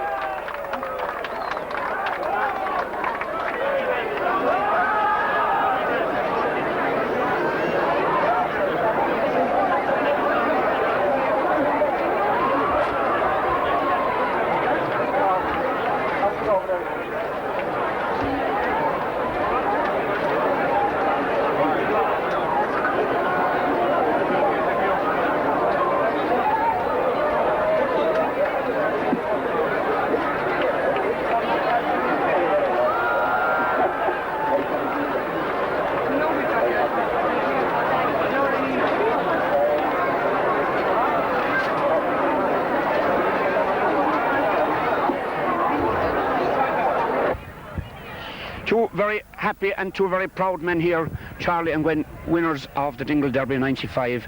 Lads, a super race and a super animal. I think so. And they'll win it again next year. With the same animal? The same animal. He'll be back next year to defend his title. Gwen, tell me, how did you see the race? Can't say. I was waiting for that one. Oh, fantastic, you know. It's what we expected, and he'll be back, as he says, next year, we hope. Was Stacey given front riding instructions? Well, we didn't have to tell Stacey what to do. She knows herself, I think. She knew the horse. She went in the first day, so she knew all about what to do. So, Charlie, where do we come up with this super animal? This man here, we need to talk to him about the animal. He come up with the animal, so he did, provided us with it. Where did you get it, Gwen? I can't say. We won't press you on that one. But one of the best horses I've been told now by good racing that has ever been seen around Dingle. We've been waiting a long time for this. I've been coming to Dingle for 10 years, and I said one day I'd win the Derby. And a lot of the Welsh connections didn't know anything that I had anything to do with it. But I'm sorry, lads, it was there to be bet. But they didn't know you were connected at all with it? No, not a lot, only a couple. Are you going back to Wales? Yes, we are. I may stay over. I was thinking about coming Irish. Jeez, you'll be shot. I dare say. Anyway, congratulations, Les. Enjoy the night, and we'll see you back here again next year. Well done. Stacey Kelly, one of our leading jockeys around here for a number of years now. Your crowning achievement, winner of the Dingle Derby. Describe the race to us. Well, jumped off and took a good hold, so just let him go on ahead himself and take it on himself, and just never asked him. He went on. You asked him a fair little bit going up the hill the last time, I thought, or at the top of the hill. As soon as I got to the top of the hill, I asked him a bit. There's not much point in making you move going up the hill. During the race, did you fear Marina came up alongside a couple of times? Did you fear her? Well, Marina didn't look to be going as well as I did, or as well as I felt I was going, so I felt pretty confident. You know. Have you ridden her before, Dingle? No, I haven't ridden her before Dingle. Friday night was the first night I rode her. Congratulations, Stacey Kelly, and enjoy the evening. Thank you. Good girl, thanks. And as soon as the derby starts, their trainers will have to leave them. They can't run with them, and they're on. So with the few at the side there goes the lane jumping in front. He's gone to crash. Will you clear the course, please? They'll have to come back up here again to the finish.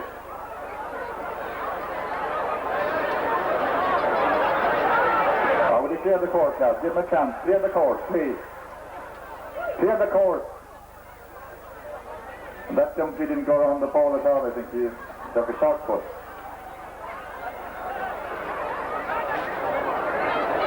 Clear the course, lads. Stand back. Will you give a bit of room? You're not over the line yet. Keep going, man. Keep going. He's over it. You're a winner, all right. And there comes the fencing junkie from the fencing stable. He's walking it. He didn't go over the line. He's gone halfway over the line. He's gone over the line. Take up their positions, please. Little gliding, little Dutchess. That's been followed out then.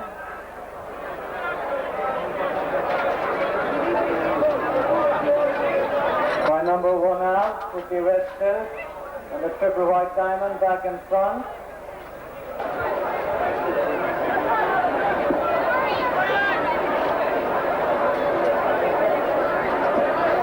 They're coming into line.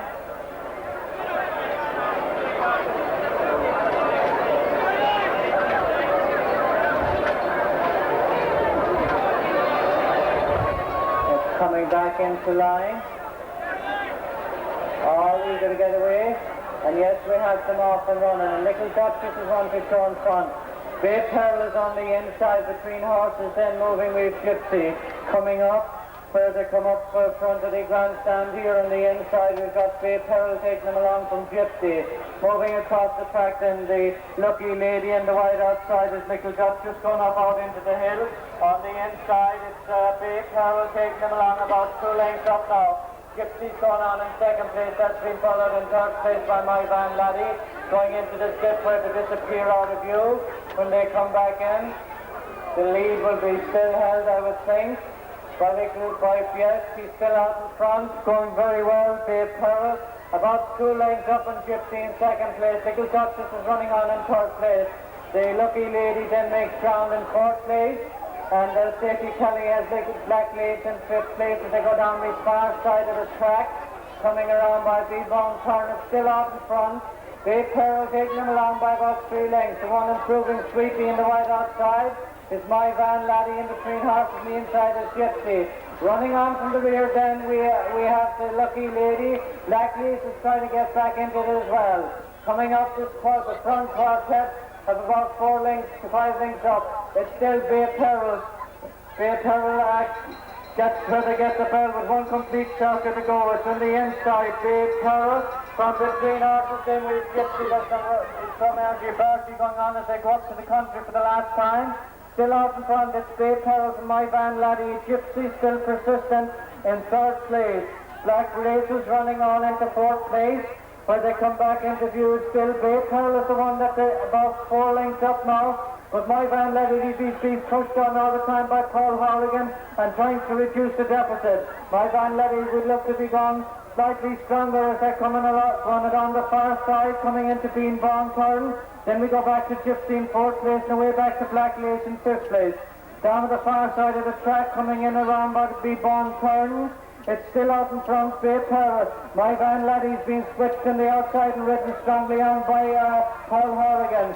My Van Laddie's on the wide outside, taking it up now by a half a length. Bay Pearl is in second place.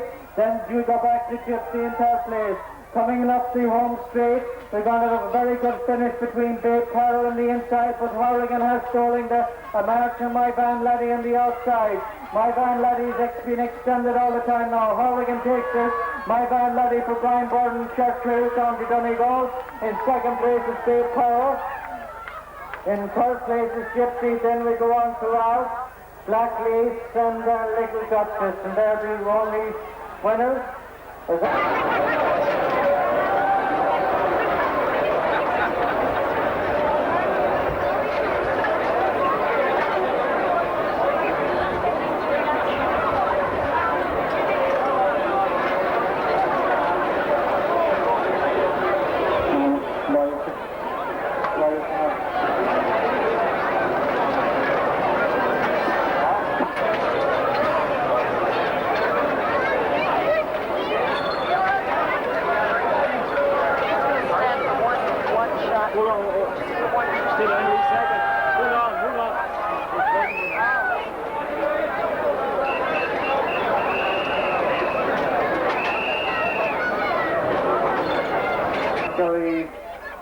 to the announcing stand, please.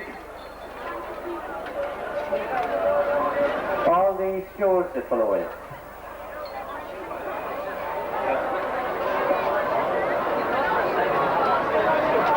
And they're off, and Avalon Sunset is the first to break. As they come down, with a mile and a half to go, the one that's left at the start is Love Thy Neighbour. This one has had some starting problems, but it's Montbleu now who takes it up from Riverdance in second. Now the Conglands well in third, just outside that is Avalon Sunset as they go up with 2 laps to go. It's Montbleu now who takes it up from the favourite. Off the inside is Avalon Sunset. Riverdance and Wells outside that. One that's improving now is the Knave. Going out of our view for just a few seconds. In the consolation, coming back into view, and it's still Montbleu who takes it up from Riverdance. Avalon Sunset runs well in third with Ronnie Wilson. Improving up outside, that is the Knave. Just tucked in, then behind that runs Alcazar as they come to the top of the hill. And it's still Montbleu who takes it up from the gambled Riverdance. Avalon Sunset runs well in third, with the Knave also running well. With Alcazar, as they swing into the straight with a lap to go. 6 or 8 horses bunching up, and it's still Montbleu who takes it along, and the favourite has fallen. 2 fallers, 3 fallers. So that's the favourite out of the race, also Ballamara down. 4 horses down, it seems, but it's still Montbleu now who takes it up from Riverdance in second. Watch it now, there's a lot of loose horses in this race. Montbleu with Stacey Kelly going for a 5th win from Riverdance in second. In third is Alcazar, and now staying up is Arathon is staying on in the outside. Going up the hill for the last time, and it's Montbleu who's 4 or 5 lengths up.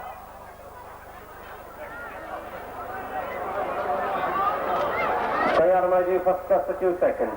And it's still Montbleu who takes it along. Riverdance now under pressure in second, Arathon is third. Back and forth is the Knave. But it's Stacey Kelly still 2 or 3 lengths up. Now coming under the whip. Riverdance staying on in second, but it's Montbleu now from Riverdance. Arathon back in third and a gap to the Knave. Indian file as they come with 2 furlongs to run, and it's Montbleu. The 2 behind it now are closing considerably. Arathon and Riverdance coming to challenge. Montbleu's up 3 and it's Riverdance and Arathon challenging on the outside. Montbleu back in third. 2 furlongs to run in the final race of the day. And on the outside, Arathon comes to challenge Riverdance. Riverdance and Arathon, nothing between the 2 as they come inside the distance. Both jockeys have it. Montbleu trying to steer it, but it's Arathon now and Riverdance inside the distance. Arathon, Riverdance, nothing between them. Inside the distance, Arathon getting the upper hand now as they come inside the distance. Arathon, Riverdance fighting back with every stride. Very little between them as they come to the farm. It's Arathon who gets there. Riverdance is second, Montbleu is third.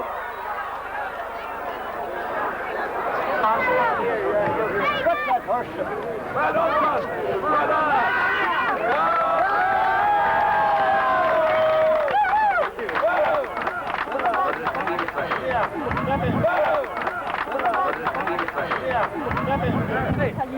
Step in. Get us on before. Step in there. Come on.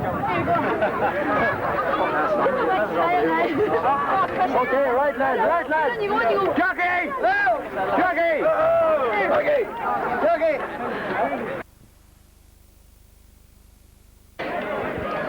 Best dressed lady at Dingle Races 95.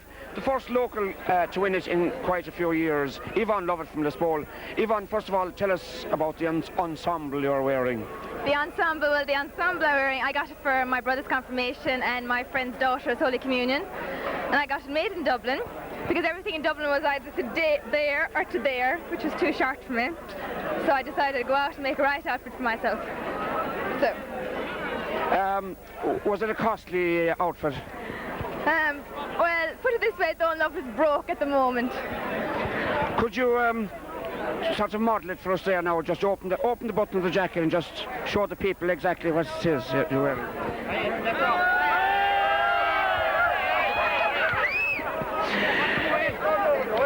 You go in quite an amount for clothes, don't you? Yes, I'm very interested in clothes. I love the fashion. I love it. All my money's gone, that's why I'm broke now. You could spend it in worse ways. Drink, yeah. You're in studying in Dublin? Yes, I'm doing speech therapy. Struggling. It's a hard course, but sure. At the end of the day, it'll be worth it. I'll have plenty of money to buy clothes, so I don't care. I think speech therapy should be no problem to you because you have the gift of the gab, Yvonne. Like Brandon Lovett, sure, I'd have to have the gift of the gab. We say congratulations again to you and keep being well dressed. Thank you very, very much.